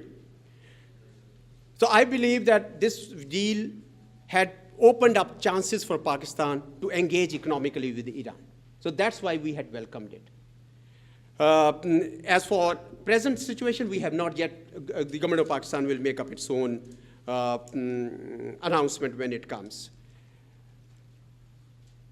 You also mentioned Pakistan's own problems. Like every country, Pakistan also has its own set of problems. But I believe that in the last few years, we have come a long way. Our major challenge in the last 2 decades was terrorism, to fight terrorism. And in the last 3 years or so, we have actually reversed the tide of terrorism. It is borne by statistics and empirical evidence. And in our region, which is still grappling with forces of terrorism, including next door Afghanistan, we have shown that success can be achieved. With countries facing half the violence that we faced from 2003 to 2014, their armies disintegrated, their countries disintegrated. Pakistan has done it, and we are very proud of our achievement. Yes, it came at a cost. 6,000 soldiers laid down their lives, 17,000 injured, 23,000 civilians lost, $125 billion economic loss, but we are happy. We are happy because we have done it. And we have secured every inch of the territory called tribal areas, which for centuries had not seen a settled governance. I think history is being made. Now a political package is being prepared, and once that happens, history would have been made. We are pleased about it. And better law and order means economic situation is improving. As Courtney also mentioned, economic situation is improving. And that's where I have focused a lot to attract corporate America to go and invest in Pakistan. Because I believe that the United States should be present in Pakistan in the economic domain. And I hope it does. And I hope my own government makes those conditions even more congenial and attractive for US businesses, not only US, but from the rest of the world. So I'm very, very pleased at these developments. I'm also pleased at the democratic process deepening its roots. Sometimes we see TV screens and we get, oh my God, ye pata nahi kya ho raha hai. Nothing is happening. Democracies are noisy, but people don't have to get impatient. Democratic processes take their own way, own course. And if the elections take place after 3 months, end of July, and we get into another elected government, I think we would be well on our course to a democratic process. Remember, in 70 years, 4 times our democratic process was interrupted. But since 2008, it is continuing, and I see every sign of it continuing. I also see that the values of accountability and values of transparency are now far more up in the graph for all politicians and everybody. So that's also a good sign. We also have the youth. 60% of country's population is below age 30, and our youth is very, very active. Hundreds of thousands of them are actually doing their own businesses in information technology and connected to the rest of the world, more so with the United States. So I'm very, very positive about the potential. As Courtney, you also mentioned that there is a huge economic potential for Pakistan, and I hope it works. And I do want to emphasize that I hope that while we work on that, United States and Pakistan will be partners in achieving our objectives. There was a gentleman here, sir, on religious freedom. You spoke a lot. I believe that for any country, I am an ordinary citizen of Pakistan, and my rights as an ordinary citizen will be bolstered if human rights are protected and promoted in my country. Nobody from outside should really tell me, because this is an objective that our own government, our own people should have, and have that. What happens is that democratic governments always are more sensitive to these needs. So they do that. Yes, Asia Bibi is a case for which the government has gone to the Supreme Court to reverse the. What do you say to that? It's the elected government. It's the government of Pakistan which has gone to the Superior Court to reverse the judgment of the previous court. Similarly, many other human rights abuses are addressed, and that is where we should go, and we should always keep saying that we should. But let me also say one point. human rights are indivisible. There are no precious lives, and there are no easy, cheap lives. If concerns are expressed about human rights of certain individuals in Pakistan, we should also be expressing concern about the human rights violations, gross human rights violations in Indian occupied Kashmir, where pellet guns are being fired. Yesterday, President of AJK told me that 1,400 people have been victim of pellet guns fired directly towards their eyes, deliberately. You know, the thumb rule for firing is that you go below the belt so that you don't hurt a person. But this was fired directly into their eyes to make them blind. They lost their eyesight. And similarly, these have been continuing. Now, people would say, all right, this is the third generation of Kashmiris who are fighting these brutalities. Hundreds of thousands of troops are there. Should the United States and should other countries of the world and should UN Human Rights Commission, Council now, and others not speak about it? I believe they should.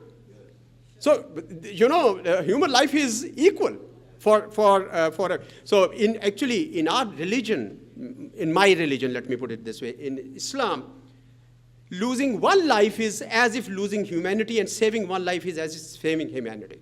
So I believe that we have been saying this in our official approaches to the US government, that they must take notice of the gross human rights violations in Kashmir also, and prevent and stop the Indian government for committing those excesses that they are doing to the people of Kashmir. Let me move on to, I think Congressman Norcross, I have addressed his point. Courtney, I have addressed your point. You mentioned that US would like to participate in CPAC, but there is lack of clarity. I've always conveyed this, that there should be special windows and channels created to allow US also to participate in the economic activities. For CPAC itself is a Pakistan-China project, but a number of projects are happening already in which US is a partner. For example, in many energy projects, it's a three-way partnership.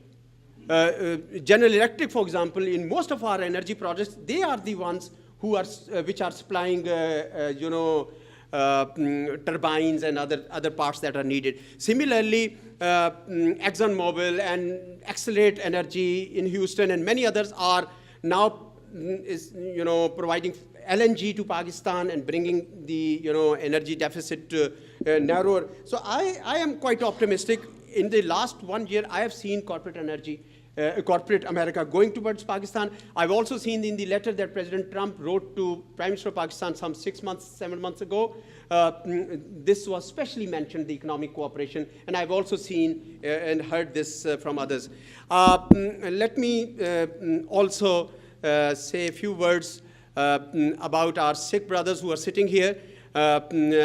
You perhaps are aware that Pakistan takes great pride in the Sikh heritage of Pakistan, like we take pride in the Christian heritage of Pakistan, in the Hindu heritage of Pakistan, and we have books which have been published. There's a book on gurdwaras, there is a book on temples, there's a book on Christian churches, some of the beautiful churches in Pakistan. I see Siddiq Salik Saab sitting there.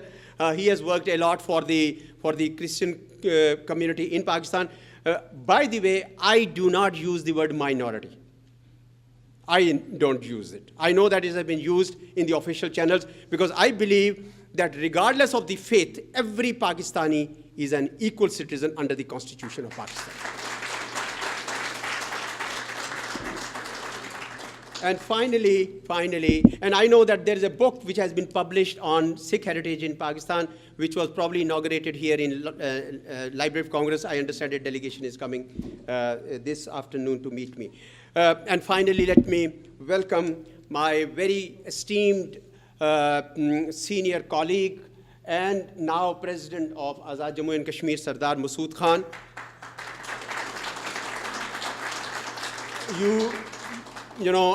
It's been more than 37 years that I've known him.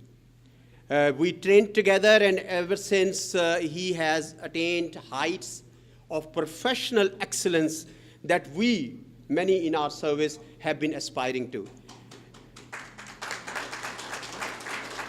And I am truly pleased and honored that he has devoted his life for Kashmir cause, for the people of Kashmir, and today he's continuing that mission which he did in Geneva, in New York, in Washington, in Beijing, and elsewhere, and today he's doing that as president of AJK. And if you see his routine, it's a very punishing routine. He's traveling to every city of Azad Kashmir, he's traveling to other cities of Pakistan, and he's traveling to other cities in the world, carrying this mission, which in my view is a very noble mission. Always remember, ladies and gentlemen, the people of Pakistan and the people of Kashmir are connected historically, linguistically, and for centuries, not just in the recent past, for centuries. All rivers from Kashmir come towards Pakistan, all roads flow towards Pakistan.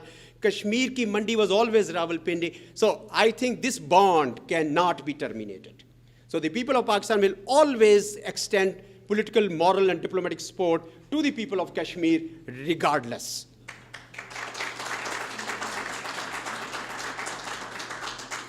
And I think United States, being the preeminent power, being the beacon of justice for people of the world, being the harbinger of the glorious values that founding father of the United States gave to this country, the values of democracy and freedom and liberty and rule of law and justice, I think that country should play a role in resolving the Kashmir issue, because they must see those same values becoming available to the people of Kashmir.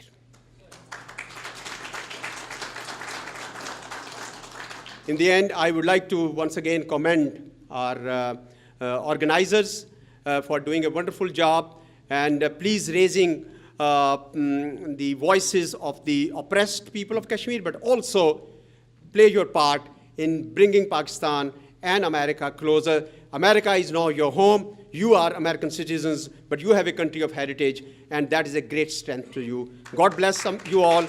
God bless America, and God bless Pakistan.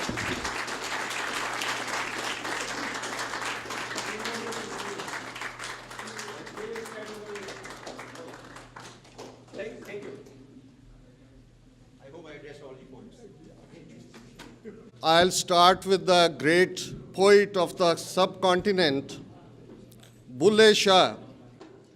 And one of his saying in Punjabi is, Sach boਲਾਂ ਤਾਂ ਭਾਂਬੜ ਮੱਚਦਾ ਏ, ਝੂਠ ਬੋਲਾਂ ਤਾਂ ਕੁਛ ਬਚਦਾ ਏ, ਜੀ ਦੋਹਾਂ ਗੱਲਾਂ ਤੋਂ ਜੱਕਦਾ ਏ, ਜੱਚ ਜੱਚ ਕੇ ਜੇਬਾ ਕਹਿੰਦੀ ਏ, ਮੂੰਹ ਆਈ ਬਾਤ ਨਾ ਰਹਿੰਦੀ ਏ.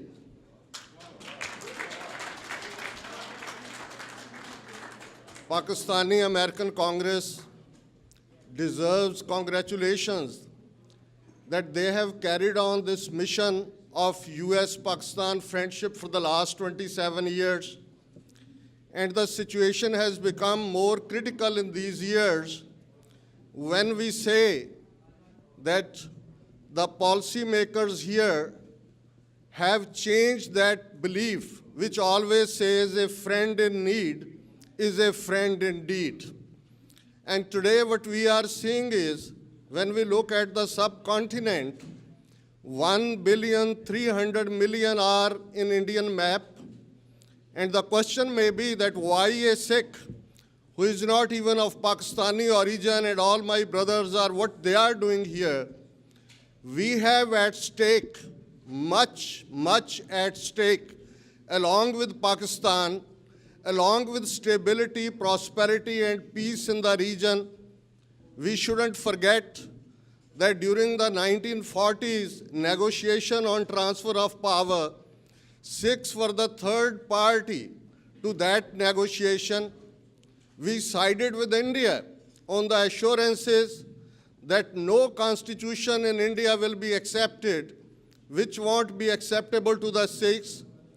What we found to our dismay during the discussion in the Constituent Assembly on Indian Constitution was that Article 25B of Indian Constitution clubs Sikhs, Buddhists, and Jains as Hindus. That was the time when two Sikh representatives in the Constituent Assembly, they said, this is betrayal of the Sikhs, this is betrayal of the promises made to the Sikhs, we reject this constitution. Fact of the matter is that de facto we may be captured in Indian map, but de jure we haven't accepted the Indian constitution. When we appreciate Pakistan, not for the religious reasons, my Makkah and Medina, both are in Pakistan. Birthplace of Guru Nanak Sahib, Nankana Sahib is in Pakistan, which has been accorded the status of a district. And thousands of Sikh pilgrims from around the globe will testify it, that it may be Pakistani Rangers, it may be Pakistani security agencies, they don't sleep. When during the visit of those pilgrims, they visit those places and every Sikh is gone safely out of Pakistan, only then they can rest. And not only that, Pakistan outside India is the only country which has Pakistan Sikh Gurdwara Prabandhak Committee to take care of 174 Sikh historical shrines in Pakistan. In India, while we have contributed so much, and many will say that what's the problem of Sikhs in India, then ask 200 million Muslims in Indian map. Sometimes when I listen to some Pakistani intellectuals or on your talk shows, the very logic that why Pakistan, why not if we would have been together in India? Look at what is happening to 200 million Muslims, 25 million Sikhs, 30 million Christians, more than 100 million Dalits, those who have been termed as untouchable by Brahminical decree. And then you'll appreciate that how a beautiful country like Pakistan has given safety, security, and prosperity to at least 180 million in that part of the world. Pakistan has become the first country. Just a couple of weeks ago, Pakistan's Punjab Assembly has passed a legislation recognizing Sikh marriages as a, under that act, under the Sikh Marriage Act, which is called Anand Marriage Act. Now during the time of Mr. Haider, when he used to be the law minister, a ordinance was issued, but as it was not rectified within 6 months, and now it has been left to the provinces, Punjab Assembly is the first assembly in the world which has recognized Sikh Marriage Act, giving separate recognition to the Sikh entity. So these factors have brought us here on this forum to discuss that if we look at the subcontinent when it comes to India, the fact of the matter is India has voted more times against United States of America in the UN Security Council or UN General Assembly. When the Cold War was there, India was just the satellite country of the Soviet Union. How all of a sudden, India, which is the most repressive regime now in the world, as US surf person was here, he was reading the report that what is the situation of religious minorities in Pakistan. I think he forgot to tell that 3 times the delegation of US surf has been denied visas to visit India. And still, India is the so-called largest democracy on the planet. What is happening to the Kashmiris for the last 70 years in general, and in the past 3 decades in particular? Thousands of Kashmiri kids, youngsters, boys, girls, have been blinded due to their pellet guns. And now just 2 days ago, Indian Home Ministry has decided that they will be sending their special commandos or special forces in Kashmir. And in spite of 15 plus UN Security Council's resolutions there, why United Nations Security Council, or United States of America or other so-called peace brokers of the world are not intervening in that part of the world, giving right of self-determination to the Kashmiris, right of self-determination to the Sikhs of Punjab, or right of self-determination to the Assamese. I think this, and I was very much impressed, both of our ambassador here from Pakistan and President of Azad Kashmir, though both are bureaucrats, diplomats, but they have spoken very eloquently. Most of the time, when there is a definition of diplomat, that when a diplomat says yes, he means perhaps. When he says perhaps, he means no. When he says no, he's a no diplomat.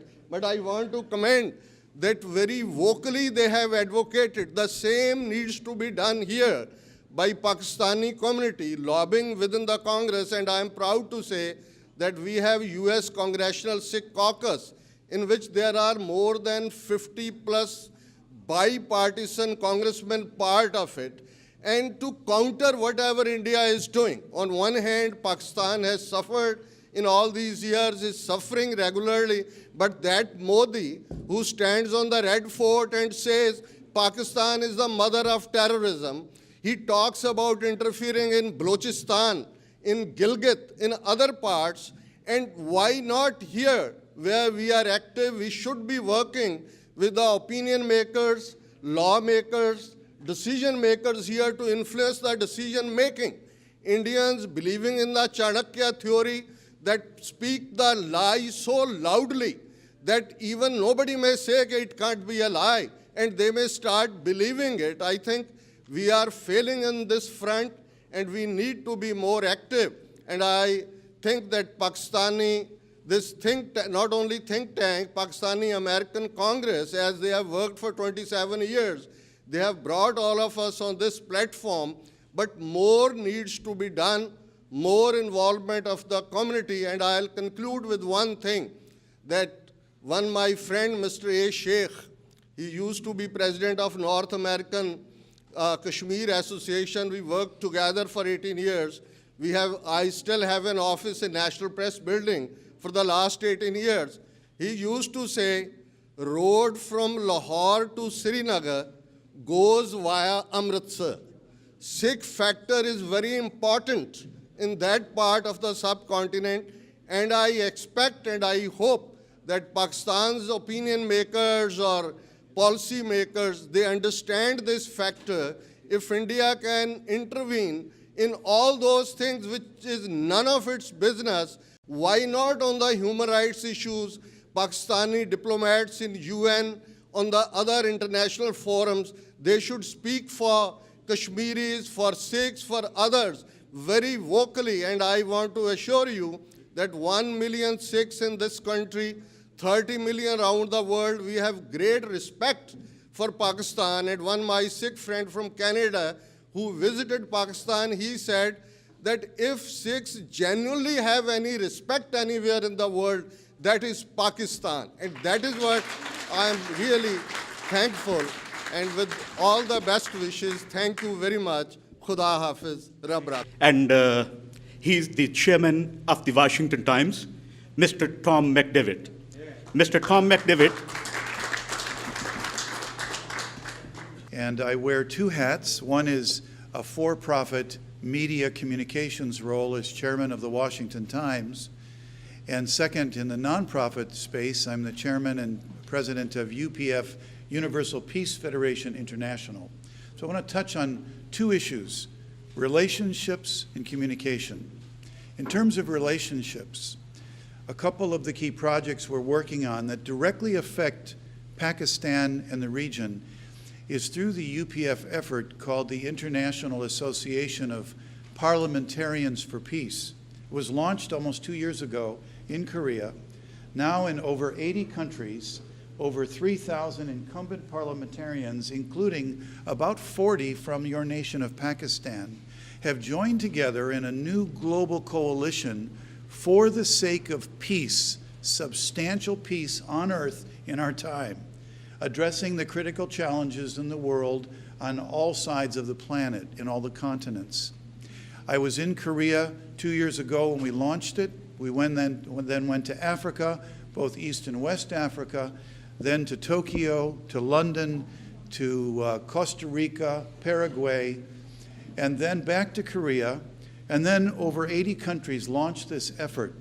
It was a set of principles based on interdependence, mutual prosperity, and universal values.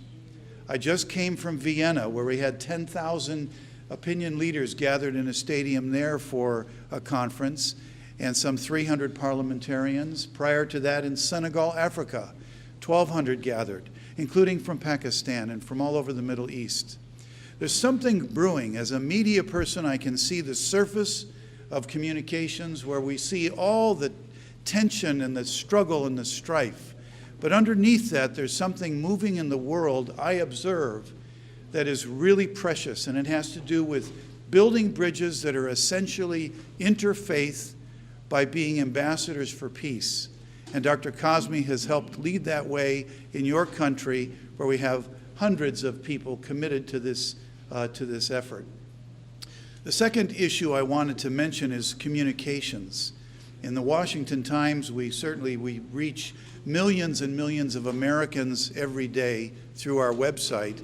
And we recently started working with some of the experts in your country because I felt, as chairman, there's really a need to help the American public, especially the opinion elites, understand the dynamics of Pakistan, understand the importance of our relationship, and build for the future.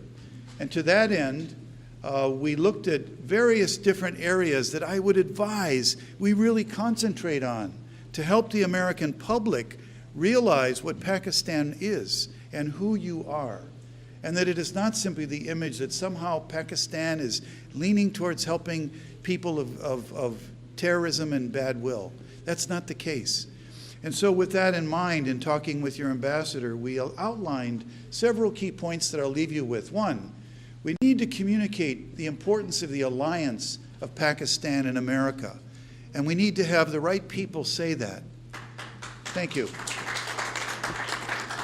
There's also the issue of the history of Pakistan, and going back to the founding principles of your country and the esteemed president, the founding father, Muhammad Ali Jinnah, and his background, the fact that even Thomas Jefferson was interested in the Quran, and so that's something that most people have no idea of. The profiles of your first cabinet, the first 70 years, it's such a rich history. Next, the national character of Pakistan. You have such a unique country, the merger of so many different mountain ranges, such character of your country. The Pakistan contributions of Pakistani Americans is so vital for people to understand. Few Americans, even the most educated, don't realize that story. And then finally, why Pakistan and America matter to each other. So we put together an idea to create a special report to tell this story, both in the digital space and in print, so that every member of Congress could see that. At the heart of the matter are the principles of peace, that we are all really one family under one creator. And I appreciate the opportunity to say a few words to that extent. We're living in a time where innovation in medicine and in technology and in so many other areas was unimaginable even 10 years ago. The same level of innovation and brilliance needs to be applied to the realm of diplomacy and statesmanship, and it's all based on building human relationships in which we see that we really truly come from one origin, we have one destiny as a human race, and we belong to one another as brothers and sisters under one set of universal values. Let us work together to build peace in this era, and thank you so much for your work together with Pakistan America.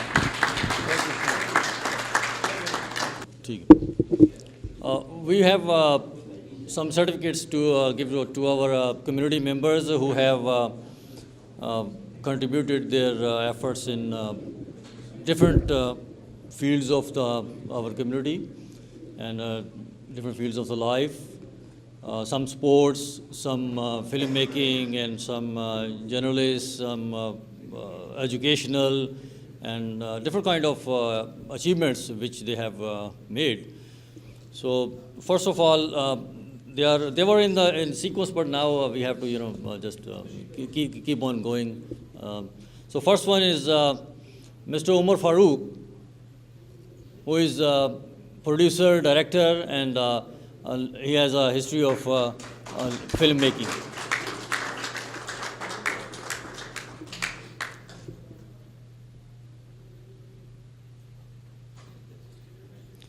Now, political activist and a community worker. I have a lot of other things to say about him, but the time is short, so I request Mr. Adnan Bukhari to come and receive your certificate.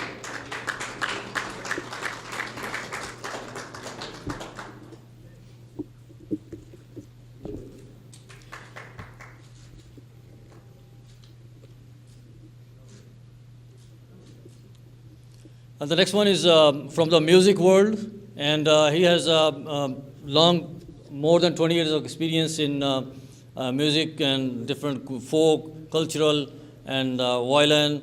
So I have a long, his bio, but I just want to save some time. And sorry for not, telling all of you his whole achievements. But I request a father and a son together, Ustad Dilshad Hussain and Ustad Samar Khan.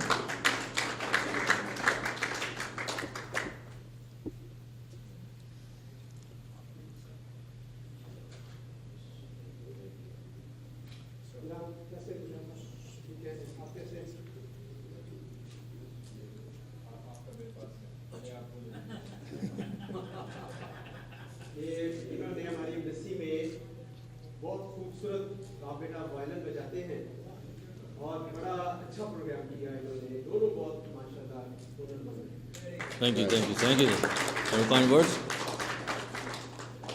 Next.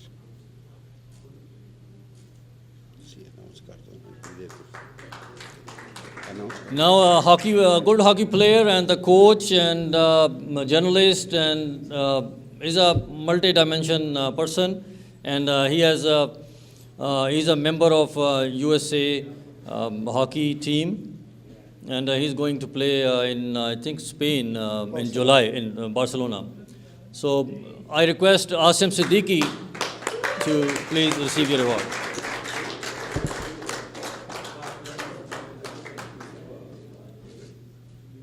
Looks like he's not here, but I request Zarif Khan Saab to receive his award.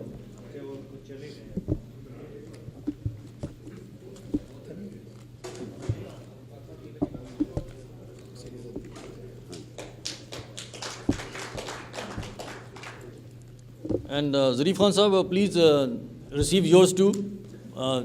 You have the same qualities, maybe a little more, a little less, but thank you very much for serving the community.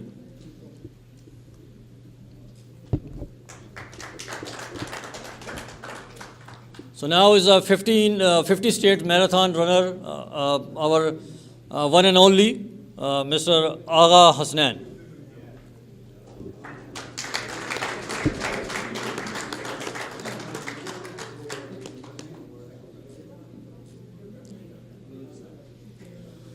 She's running for the delegate in Maryland, and she's our bright face of our Pakistani American community. So I request Ms. Asha Khan to receive her award.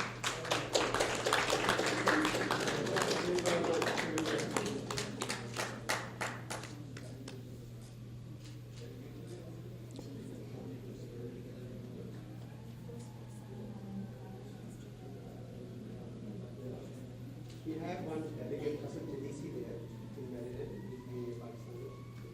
She should be the first person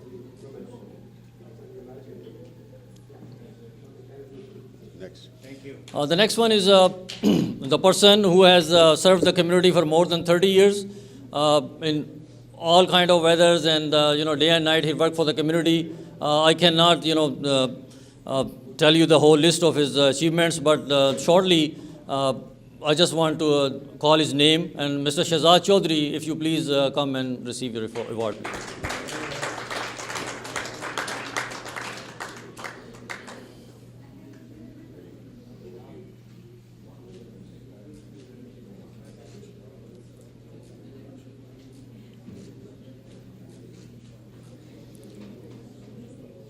Now another community activist and the community worker, political activist, and he's been doing so much for the community for a long time, fundraisings and everything, and helping the community. I request Mr. Chaudhry Muhammad Akbar to please receive your award.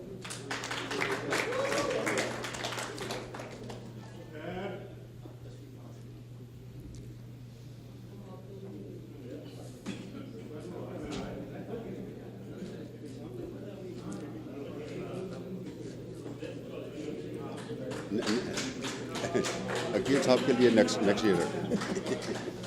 So, Director of Voice of South Asia and long-time journalist is a long list of achievements, but I just want to request Saeed Adib Saab to receive his certificate.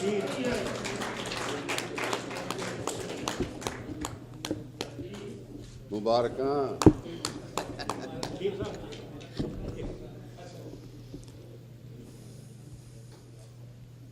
Okay, next. Again, I want to request Zarif Khan Saab to come forward and please receive the award for Mr. Zubair Khan Saab.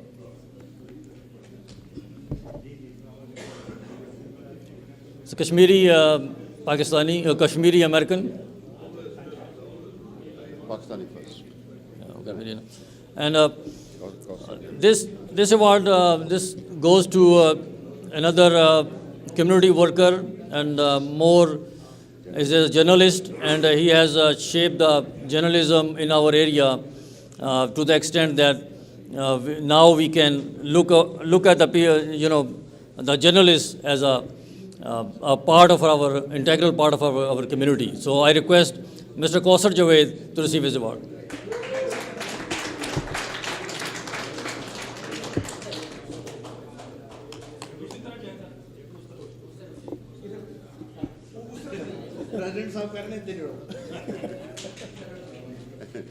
Ambassador साहब कह रहे हैं उधर आ जाओ.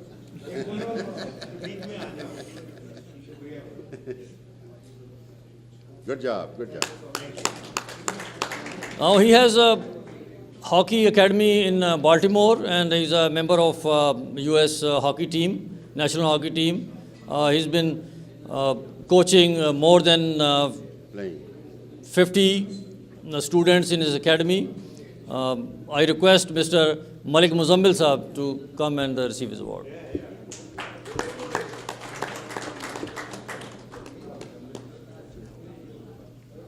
Very good, very good. Excellent. Now he's a brilliant actor, director, producer, and a brilliant person by himself. And I request Mr. Noor Nagmi to receive his certificate.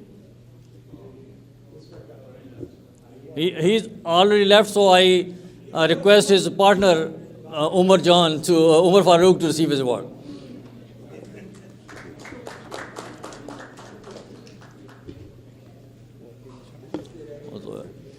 From the IT field, I want to request Mansoor Qureshi.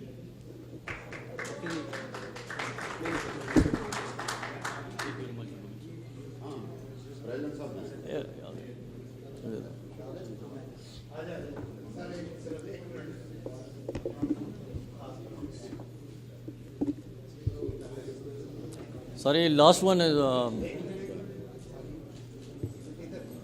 Ambassador साहब, last one अगर दे सकते हैं तो this is the last one एक है.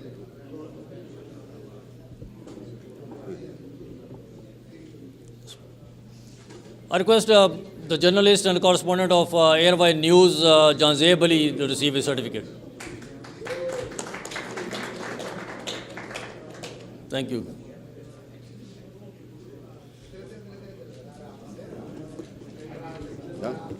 बस done हो गया जी, बाकी इतनी ही बंदे नहीं,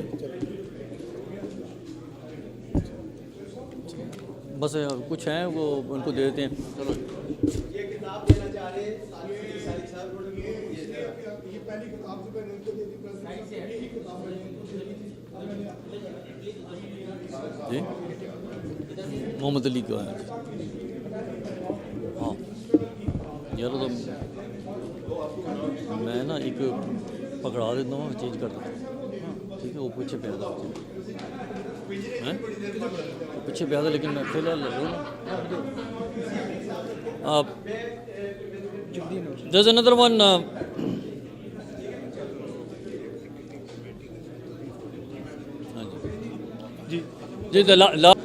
to invite a community leader and a businessman and a vice president of a company, telecommunication company, Mr. Shoaib Yahya, sir. Shoaib Yahya, please come onto the stage, please, and say a few words. Thank you, guys. Mr. Chairman of the session, members of the organizing committee, friends and distinguished guests. It is my proud privilege to stand here before you as a Pakistani American citizen and a businessman to speak on what we can do to improve the bilateral relationships between the two countries that will bring about more positive changes in the long-term relationship between the United States and Pakistan. The United States formed its relationship with Pakistan within months of the independence of the country. To be exact, it was October 20, 1947, which was precisely 2 months and 6 days after Pakistan became a newly independent country and surfaced on the geography of the world. So the relationship has deep roots that have endured the tests of time and hence has withstood the diplomatic challenges tackled gracefully as and when appeared. As the 5th most populous country in the world, with an increasingly educated and talented population, with the 24th largest economy based on purchasing power, the United States would indeed like to have a strong interest in maintaining a meaningful relationship with Pakistan. Pakistan has played a vital role in promoting the international policies of the United States in the region as an ally and partner in several common causes. In particular, Pakistan played a very important role in the bringing of the United States to the talking table with China when their relationship was strained. Many of the U.S. diplomats and politicians have widely acknowledged Pakistan's contribution for creating the cornerstone of diplomatic ties with China, helped during the Soviet Union invasion of Afghanistan, and then most recently with the sacrifices of thousands of Pakistani men and women in civilian and military services who have laid down their lives to stop and prevent terrorism in the world and in the United States after the dreadful 9/11 attack. We thank them for their invaluable service and sacrifice. Pakistan has also acknowledged the help the United States has provided to it, in particular towards the economic development, towards the educational support and infrastructure, technological advancements, and most recently for helping with the earthquake calamity that occurred in Pakistan.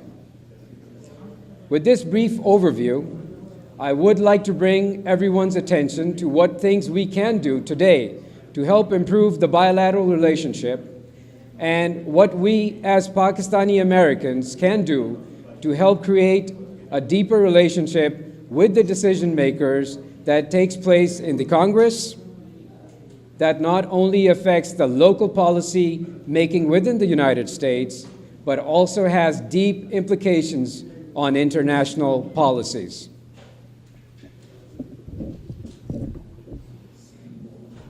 It is estimated that there are about 400,000 to 600,000 Pakistani Americans that live in the United States. That may seem like a small number, but it is a very meaningful number. I will explain why.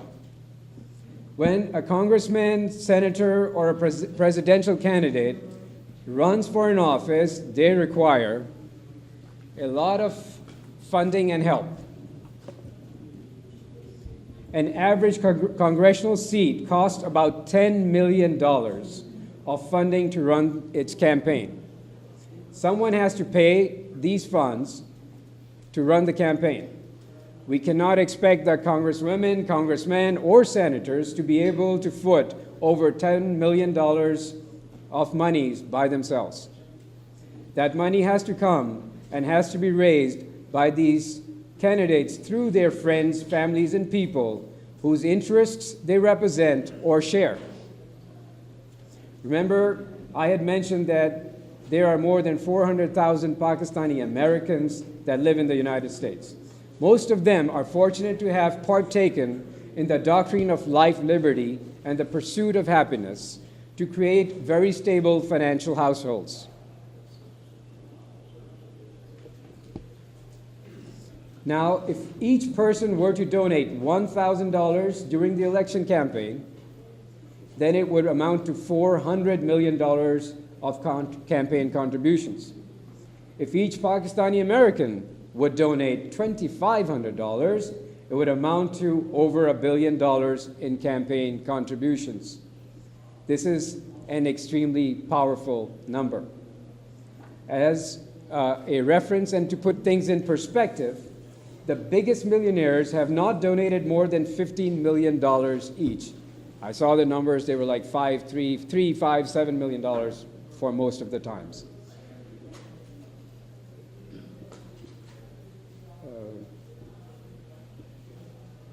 And the biggest corporations have not donated more than $40 million in a typical campaign.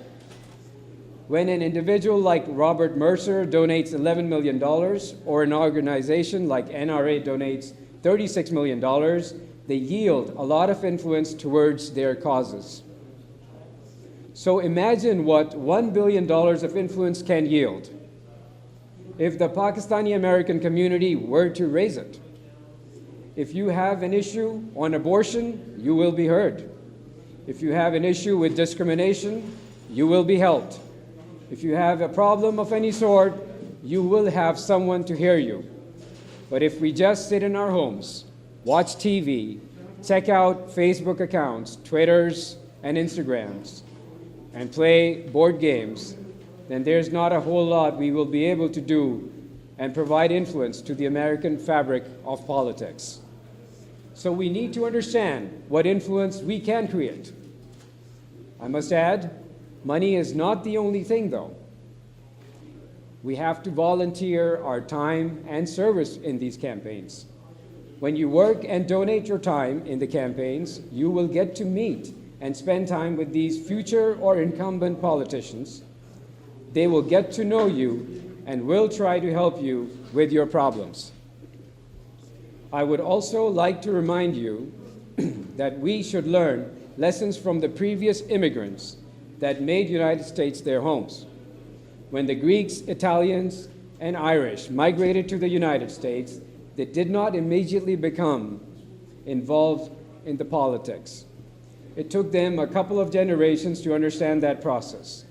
So we should try to learn that faster and encourage our children and ourselves to get involved, as it is our civic responsibility to vote and be a part of this process. Remember, not voting is also a vote. It is best to have cast a conscientious vote than to let the wind of randomosity be the guiltless and thoughtless guide for you. I would like the congresswomen, congressmen, and senators to make note of the potential power and support they can harness from the Pakistani American community. It is a community that can fund over $1 billion to their campaigns.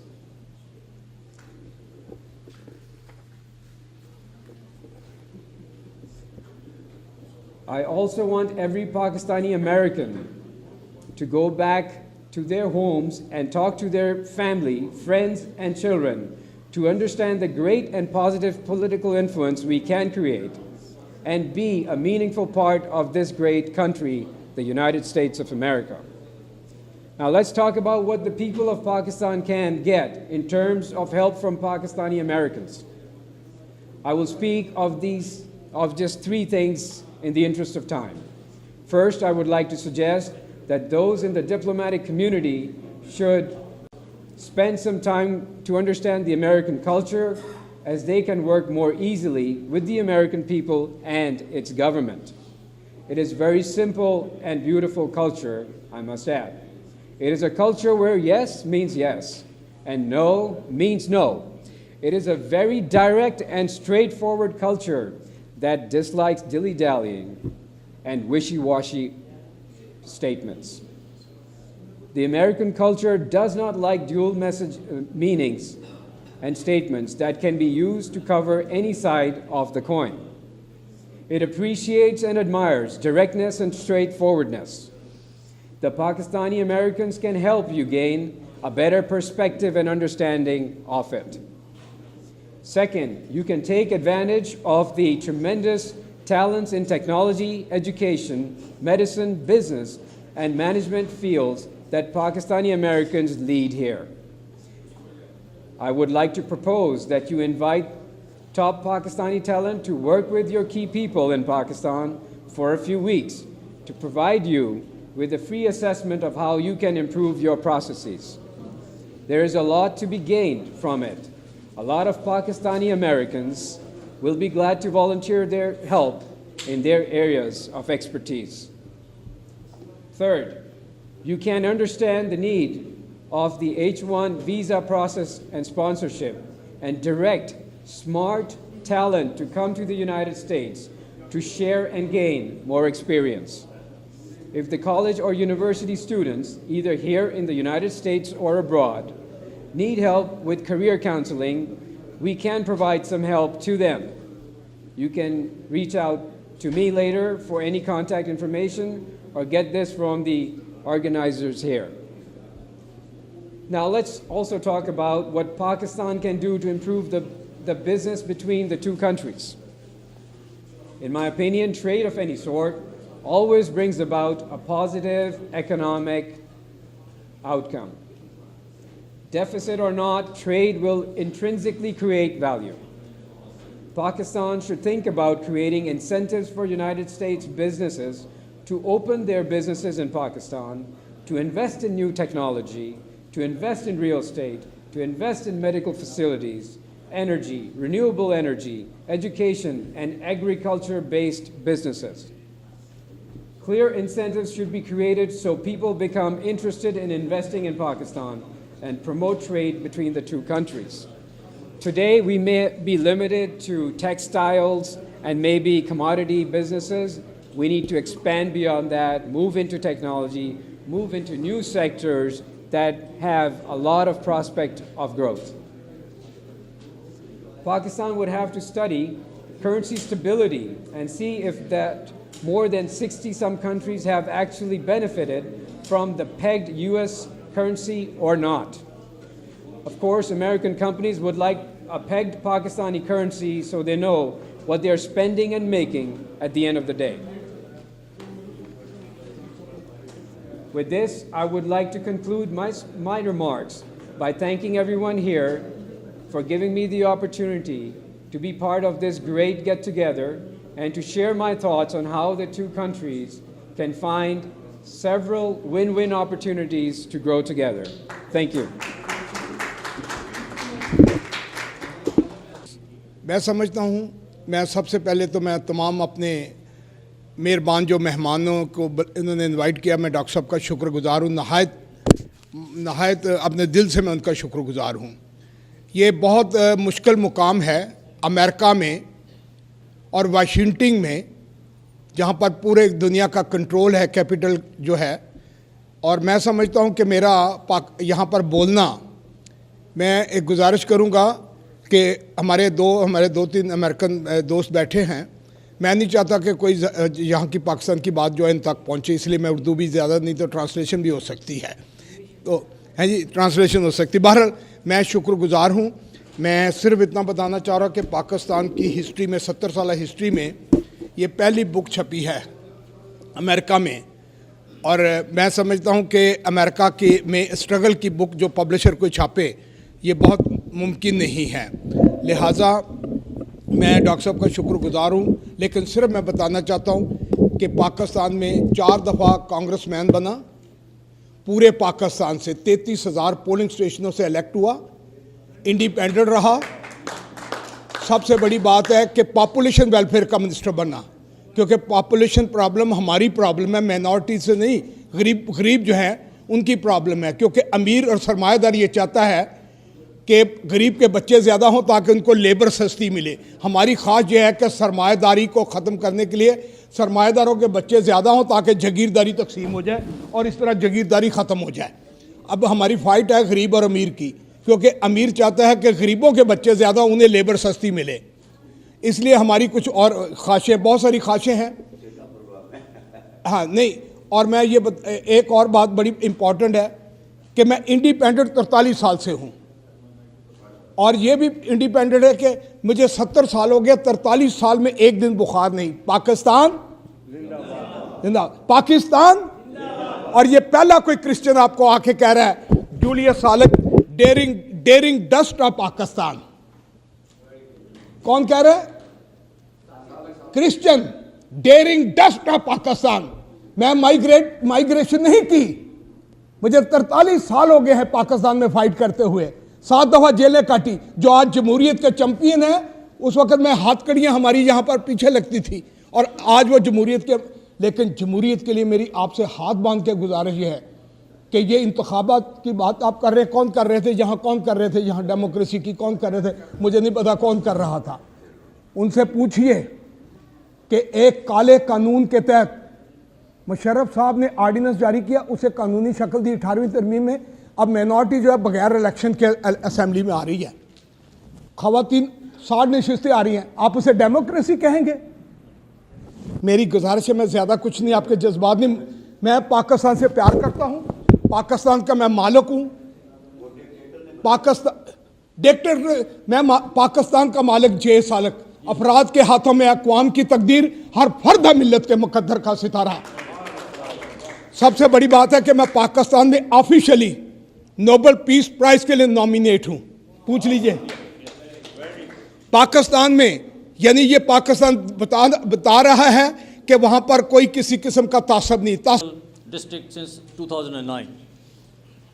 A member of the Republican Party, Kaufman previously served as the Secretary of State of Colorado from 2007 to 2009, and as Colorado Staff Treasurer from 1999 to 2005, and then 2006 to 2007. He served in the Gulf War and the Iraq War. So I welcome Congressman to please join us here.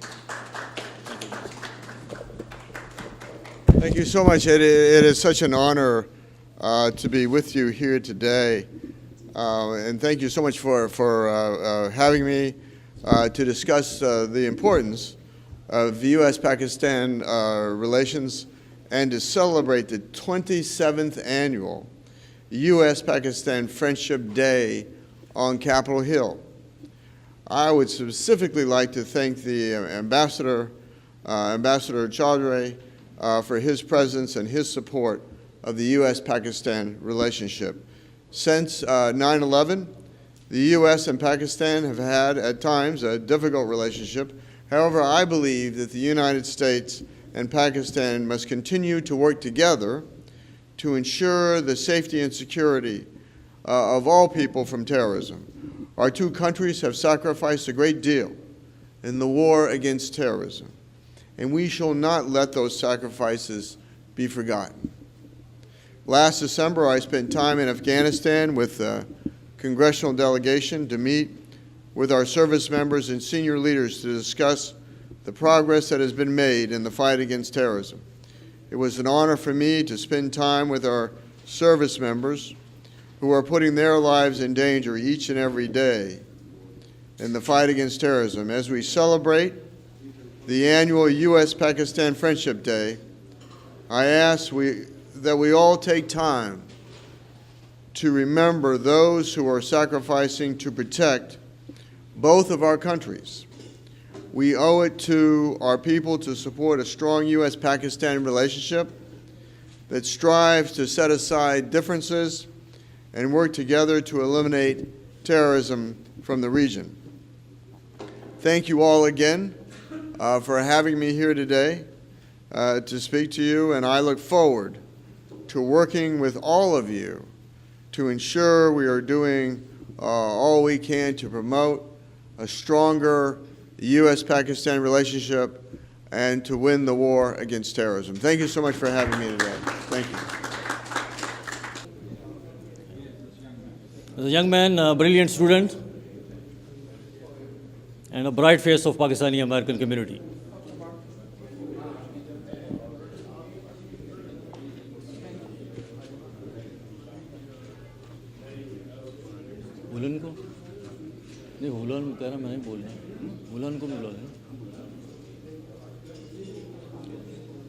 For Pakistan, and I think you guys have paid a big price for that. When I first met probably the best of Pakistan's military attachés to the United States, Brigadier General, later Major General Mohammed Mujtaba in the old annex near Capitol Hill, I commented on how ironic it was that Pakistan had been our ally in the Cold War, and yet 2/3 of the American people had a negative view of Pakistan. India had not been our ally, and yet 2/3 had a positive view of India. After Pakistan allied itself with us in the war on terror, the American people's view of Pakistan improved considerably. At one point, Americans were actually coming into the annex and thanking the people who worked there. I personally witnessed it. With better relations, the new embassy was built. I was there on the night of the grand opening. However, many opportunities for better relations were missed by successive governments in Islamabad. Goodwill was squandered. Looming problems brought to the attention of Pakistani officials by Americans who cared about Pakistan were ignored. In October of 2016, I told the previous ambassador for the third time that there was a serious danger of permanent breach with the United States if immediate steps were not taken to avoid it. He practically laughed in my face. Now here we are. Whatever windows of opportunity there were have all slammed shut. A breach has occurred, and I believe it's permanent. Where in 1999, according to Gallup, 4 of 6 Americans with an opinion of Pakistan had a negative opinion, now it's 5 of 6. Less than 15% of the American public views Pakistan favorably. That's just slightly better than Iran and North Korea. Where once pro-Pakistan officials in the United States government were outnumbered 10 or 15 to 1 by pro-Indian officials, now there's basically no such thing as a pro-Pakistan official. A few more points I think I feel I need to make. Let's start with the most obvious. India's prime minister gets a state dinner. Pakistan's prime minister gets frisked at the airport. 2, the disastrous meeting between Khwaja Asif and National Security Advisor H.R. McMaster told me all I need to know about where relations stand. I can't claim to know Khwaja Asif well, but I did have an opportunity to speak to him one time in significant depth about Pakistan-American relations and things in Pakistan, and I came away very impressed. There are really 2 kinds of people. There are people who are 50-50 people, I call them. When they have some kind of message, 50% of their concern is to convey the message, and 50% is they want you to still like them.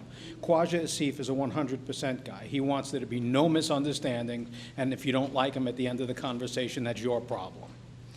Well, McMaster is a 50-50 person. He does. I've known him for more than 20 years. He does care whether or not you like him. And I can tell you that for him to start out a meeting with Khwaja Asif by being incredibly rude, and then to essentially get up and leave when Khwaja Asif attempted to push back on the issues, tells me all I need to know. Washington has stopped caring what Islamabad thinks about us. That McMaster has now been replaced by someone with even less use for Pakistan than he had, by the author of the famous New Year's tweets, should tell you even more. 3, India is now Washington's partner on the subcontinent. That's an absolutely critical point. We're not talking anymore about Pakistan being 200 runs behind India in Washington. Pakistan has been bowled out in Washington. The match is over. Yet Islamabad seems to believe that all it needs to do is identify a few influential players in Washington, charm their pants off, or take some other shortcut, and all will come right. Well, I'm sorry, it won't. 4, recently, when Britain attempted to put Pakistan on FATF's gray list of alleged terrorist enablers, Pakistan was able to fight off the initiative with the support of China, Turkey, and Saudi Arabia. At that point, the United States stepped in and warned off or enticed China and Saudi Arabia, and so Pakistan went on the gray list after all.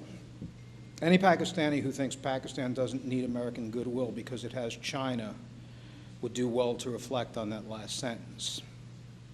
5, at this organization's annual event 2 years ago, in this very room, I spoke in great detail about Pakistan's achievements and sacrifices in the war on terror. I laid out hard and accurate statistics that demonstrated that what Pakistan has borne and accomplished in the PAC war, proportionally to other participants, was sufficient to put all of those participants, including my own country, to shame. I spoke of the United States to back Pakistan to the hilt. I also addressed the issue of Pakistan not getting F-16s it understood it would be receiving. This wasn't my first experience with F-16s. In 2008, when some powerful members of Congress were attempting to cancel a much-needed upgrade program that the Pentagon supported, I recognized that my country would benefit from it as much as Pakistan would. I authored a report for the Center for Security and Science to that effect. In columns at the time, I pointed out that without them, Pakistani infantrymen would have to attack mountain strongpoints bristling with heavy weapons purchased with money from the opium trade in Afghanistan, which Washington had allowed to thrive, unsupported, and would suffer accordingly. I knew that the upgraded F-16s would be put to good use against bad people, enemies of my country, and they were. Now military aid, which had already reduced to a dribble, has been suspended, and Pakistan will never see another F-16 from the United States or anyone else, because other countries we sold them to would need Washington's permission to sell them on. That permission won't be forthcoming. In fact, I don't believe Pakistan will ever get another upgrade package for the F-16s it already has. And 6, about 18 months ago, this organization held a session in this very room on the situation in Indian-occupied Kashmir. I spoke at the session, and I didn't pull any punches. I hate to have to tell you this, especially on a day when the president of Azad Kashmir was here, but as far as the United States government is concerned, IOK is part of India, and that's that. Washington's position is that to the extent that problems in IOK are an issue, they are an issue to be taken up between India and Pakistan, which is basically India's position. Anyone who believes that Washington will call for or even support an international conference on Kashmir is dreaming. Like it or not, that's just how things are. I think all of this is a result, to think that all of this is a result of a few misunderstandings is delusional. It's said that the fox knows many things, but the hedgehog knows one big thing. The one big thing that Irish hedgehogs like myself know is that no matter how bad things are, they can always get much, much worse. The issue is just this simple. If Pakistan's government wants to keep things from getting much, much worse in Washington, it will adapt its approach and it will start taking the steps and doing the work necessary to improve relations or at least arrest the slide. If it doesn't, it won't, and things will get much, much worse, and Pakistan will end up living with the consequences. End of story. And I think you saw that today. I think if the ambassador was still here, I don't think he'd listen to a word I said, because they just don't see anything wrong. As many times as you talk to them, it goes in one ear and out the other. And so things are where they are. And I think, as I said last year, and the United States Justice Department has just underlined this point, next time you're encouraged as Pakistani Americans to lobby on behalf of Pakistan, you should be very, very careful. I mean, the first question you should ask them is, why the hell don't you hire your own lobbyist? Why am I doing your job for you? But the second thing you can remember is people are getting arrested for that now. And that just happened the other day. So my view of the situation is nothing good is going to happen until Islamabad and this embassy get their act together. And if they don't want to get their act together, they can suffer the consequences. That's all there is to it. And if anybody has any questions, I am done. Generally, your paper was very, very, say, detailed paper and states a lot of facts. But most of these are challenges. Do you see any opportunities? Honestly, I don't, because, well, we talked about lobbyists. 2 years ago, when the F-16 problem hit, Pakistan's Senate got all over Nawaz Sharif about why don't you have any lobbyists? And Nawaz Sharif, always the clever one, he decided that he would scam them. And so he put the word out throughout Washington that Pakistan was getting ready to pay big money, huge contracts for lobbyists. Enough was enough. Pakistan was going to hire a lobbyist and pay a fortune. 13 companies submitted formal proposals. And as soon as the heat was off, they just forgot the whole thing, which I think was the point. I don't think Nawaz Sharif was ever serious about hiring a lobbyist. So at a minimum, these companies feel that they were used, that their time was wasted. At worst, they feel like they were used. If Pakistan tried to hire a lobbyist today, I can't see any reputable firm that would want anything to do with that embassy. Because, again, they'd suspect bad faith. So the kind of lobbyist who would work for Pakistan would be the quick buck artist who really doesn't care. Well, like in the Musharraf era. Basically, anybody who walked in claiming to be close to Bill and Hillary was walking out with $40,000, $60,000, $100,000 a month contracts and doing nothing for it, or next to nothing. Those are the kind of people you would see showing up if Pakistan attempted to hire a lobbyist there. They've just screwed it up royally. Are you sure that FBI busted Dr. Nisar Chaudhry on the basis of some personal grudge? I think FBI doesn't do that because they have to have solid evidence. Oh, no, I'm not suggesting that. I'm not suggesting that for... You're basically discouraging these Pakistani American communities to go to Pakistan. I make that kind of voice all the time in Washington, and nobody ever asked me. Well, the reason is there's something wrong. Mm-hmm. The person was getting some money on the table. They said the reason But that's what I'm saying is be very, very careful. Well, let me tell you something. Let me tell you something. After three lunch dates with Brigadier Mujtaba, the FBI hauled me in and questioned me. You know, and those were different days. In those days, they kind of had suspicions that, you know, maybe the ISI was up to no good. Well, now they're convinced. In those, if the same thing had happened today, they would have found something to hang on me. My friend Dr. Nisar Chaudhry is not that important for FBI. Mm-hmm. He is not that important for... But what I'm saying is, again, I'm talking about shortcuts. I've been telling the embassy for years that you have to educate the American people and... people are very cheap. Dude. They give you money if they can make money for themselves. Yeah, but I've been telling them for years, you've got to do an education program, and their answer to me, well, their answer among themselves was, who's this idiot talking about education? Because all we have to do is figure out who has the influence and figure out how much money to pay him to use his influence on our behalf. I've warned them for years that shortcuts get you absolutely nowhere, but they were more clever than me. They knew my country better than me, and there was simply no talking any sense to them. And, you know, you guys are living in a bed that Islamabad has made for you. As Pakistani Americans, as loyal citizens, you have to get the stink eye from everybody because of the bad faith that has emanated from Islamabad. And it has to stop. At a certain point, these guys have to get smart. And this business of, when I heard Senator Mujahid talk about how, you know, Pakistan was strategically vital and the United States dare not abandon it, hey, there are plenty of South Vietnamese in this town. Ask them.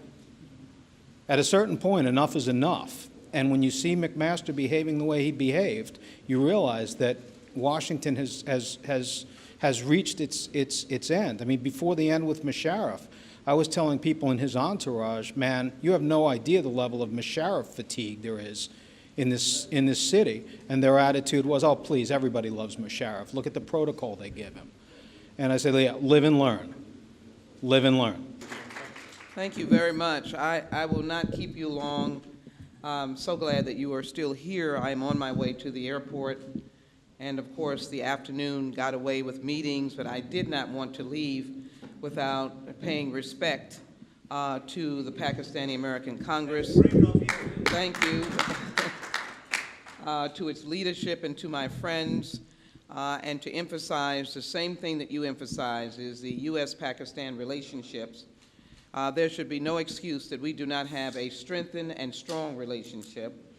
And as administrations change, I think it is important for your presence to be here because elections do matter. But I think friendship and the pillars that we've established through many administrations, we should continue to build on them. And we shouldn't see friendship unraveling because we have changes either in Pakistan or there are incidences that occur, because I always remind my colleagues that the founding values of Pakistan were democratic values, that the founding member, Dr. Jinnah, who I admire, was someone who believed in the democratic process. And through the growth of Pakistan, there's always been that underlying pillar of seeking a democracy and fair elections and the parliament and the levels of the Supreme Court. And you know very well, I remember and reminded of lawyers in New York wearing black suits a couple of years ago to associate with the lawyers in Pakistan when there was trouble with the Supreme Court. You know I know my history. And obviously, we have had challenges, but at the same time, I can document the Pakistani military who, in many instances of fighting terror, themselves lost their lives. And so we have to find the pockets of moments of important history where we are similar to each other. I think I would be unrealistic if I didn't tell you that the concerns that are being expressed by surrounding countries is the interaction of people in Pakistan with terrorism. That may be the Taliban and others. But we all have our challenges. And what I want to do is continue to work and emphasize the importance and strength of Pakistani Americans and the value that they give to resolving these issues. And the fact that you're here, you make the point that we should be engaged in any of your assessments of foreign policy with Pakistan. And we should continue to interact with the leadership there in Pakistan, and questions should be raised, but we should work together to answer them without condemnation and suggesting who is right and who is wrong. So I wanted to come and emphasize that. One of the things that I think is very important is to continue to keep the doors open for our friends and relatives who are seeking to come to the United States. I'm a big believer in the reuniting of families and the opportunity for families to enjoy each other in family events. And so my office is working every day with Pakistani Americans in my area who have issues with visa or getting their family members over, because the Muslim ban, which I vigorously agree with, but it does not say the Pakistani ban. It does not say a particular country ban, and so there should not be the barrier of working with Pakistani Americans to reunite families or to have visits or to have young people go to school or to have young people get the right credits so they can be in school, or to have Pakistani doctors who have come to be able to move into the medical arenas here in the United States. Of course, we know that there's a large community of Pakistani American doctors. I also want to make the point that it is clear that you have friends in the United States Congress. We had a number of them come, and they're Republicans and Democrats. And we're one of the longest standing caucuses, the Pakistani American Caucus in the United States Congress, that I was glad to organize more than 10 years ago. and we are there and available when we see items coming to the floor that we know might have traction. Now, you might see a lot of things and you keep your eye on them, and some of the things that are offered are not going anywhere. But if it gets to be a serious question, particularly I'm monitoring the appropriations and as well all of the issues dealing with visas and any language that would bar our ongoing interaction. So again, you have friends in the United States Congress. You have friends in the United States Congress, and I hope that we will continue to be friends, but I hope the dialogue will continue to exist. And as well, I hope that you will recognize that we should have the door open to the leadership of Pakistan, so in fact that we could be problem solvers and not problem provokers. The last point is that I'm probably one of the few remaining members that joined President William Jefferson Clinton on his visit to Pakistan. 8 members of Congress traveled. That was when we went to Pakistan, India, and Bangladesh, but it was at the beginning of President Musharraf. I do not comment on leaders one way or the other because we in the United States have to work with all, but it was when President Musharraf was in fact a general still, and we met with him. We insisted, the President insisted that we fly into Pakistan to again extend a hand of friendship. It was an amazing interaction, and I was glad to be part of that historic occasion and have long since continued my working relationship with Pakistan. With that, let me just say thank you and do the idea of making sure that we continue our friendship. We may have agreements and disagreements, but I hope that we all know that we're for the better and the good of the great nation state of Pakistan, but more importantly, continued dialogue and relationship with the United States. Thank you as strong members of the Pakistani American community, and let me also thank you for the men and women from your community that have served in the United States military and shed their blood for our values. God bless all of you, and God bless the United States of America. खून है शहीदों का अर्ज़ पाक मरकज़ है कौम की उम्मीदों का नज़्म ज़ब्त को अपना मीरे कारवां जानो वक्त के अंधेरों में अपना आप पहचानो ये वतन तुम्हारा है तुम हो पासबां इसके ये चमन हमारा है हम हैं नग़मा ख़्वां इसके इस ज़मीं ये ज़मीं मुक़द्दस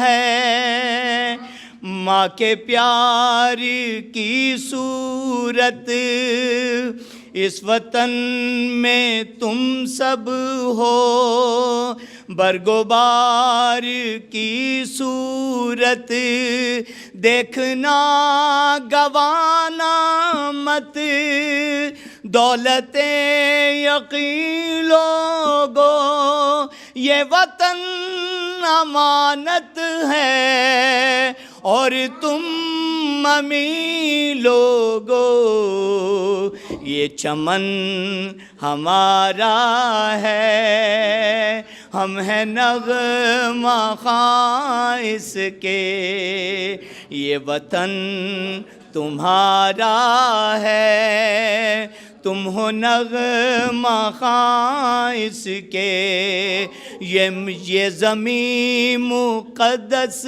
है माँ के प्यार की सूरत इस वतन